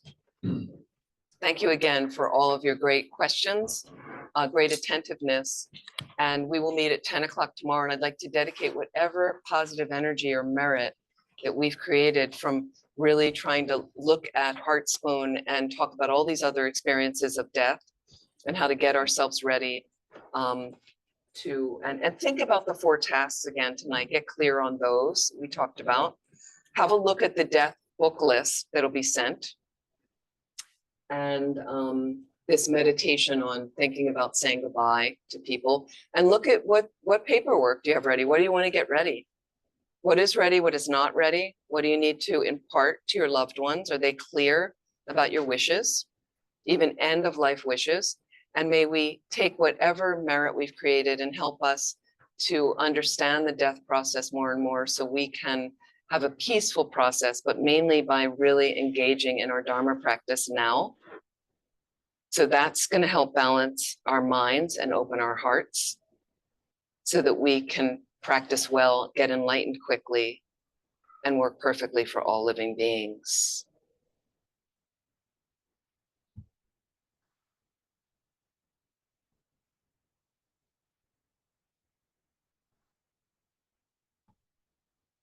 Just find my text.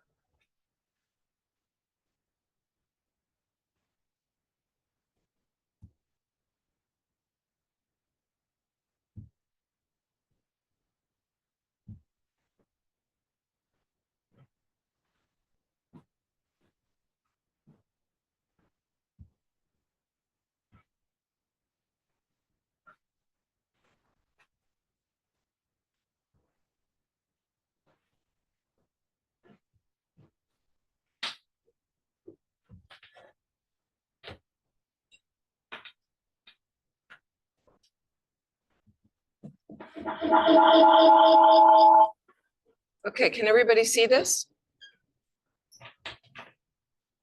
We're going to go to our dedication prayers.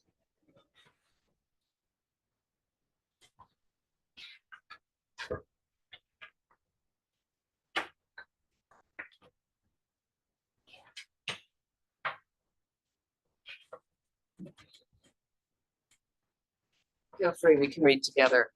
May whatever virtue I've collected benefit the teachings and all transmigratory beings, and may it especially cause the essence of perfect pure Losang Drakma's teachings to shine forever. Short mandala offering. This ground anointed with perfume, strewn with flowers, adorned with Mount Meru, the 4 continents, the sun and the moon, I imagine as a Buddha land and offer it. May all transmigratory beings enjoy this pure land. Idam gurura namandalakam niratayami.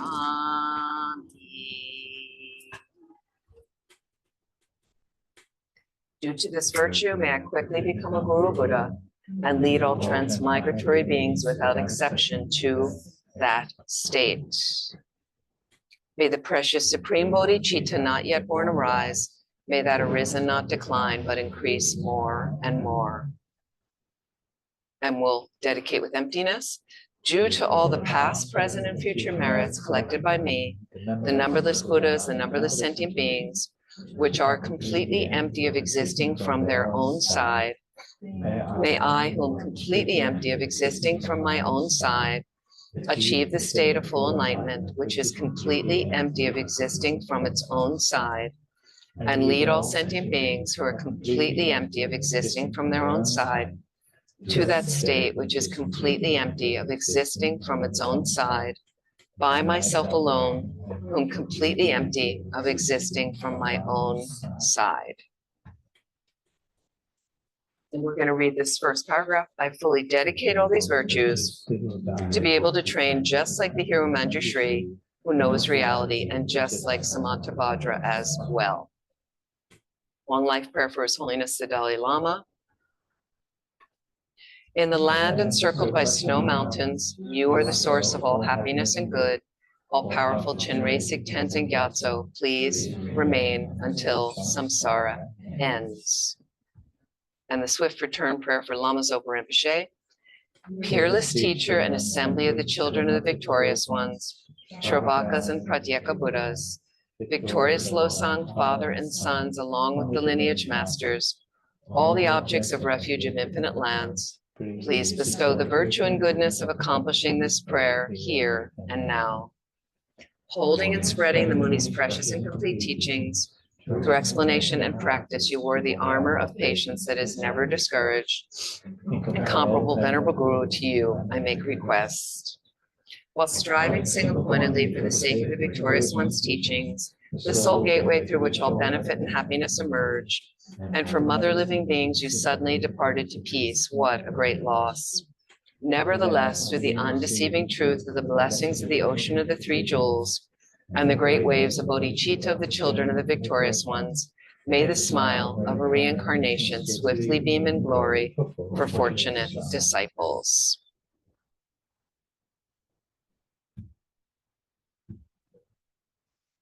Thank you so much. And again, please exercise for the rest of the day. For in the morning, you're another moment closer to death. Review the 9-point death meditation as well. And just think about that a little more deeply. Thank you so much. Everybody okay? Yes. Nobody died yet. No. I haven't lost anybody in any of the death retreats, which is a good thing. But I look forward to seeing you tomorrow at 10 o'clock. Thank you so much.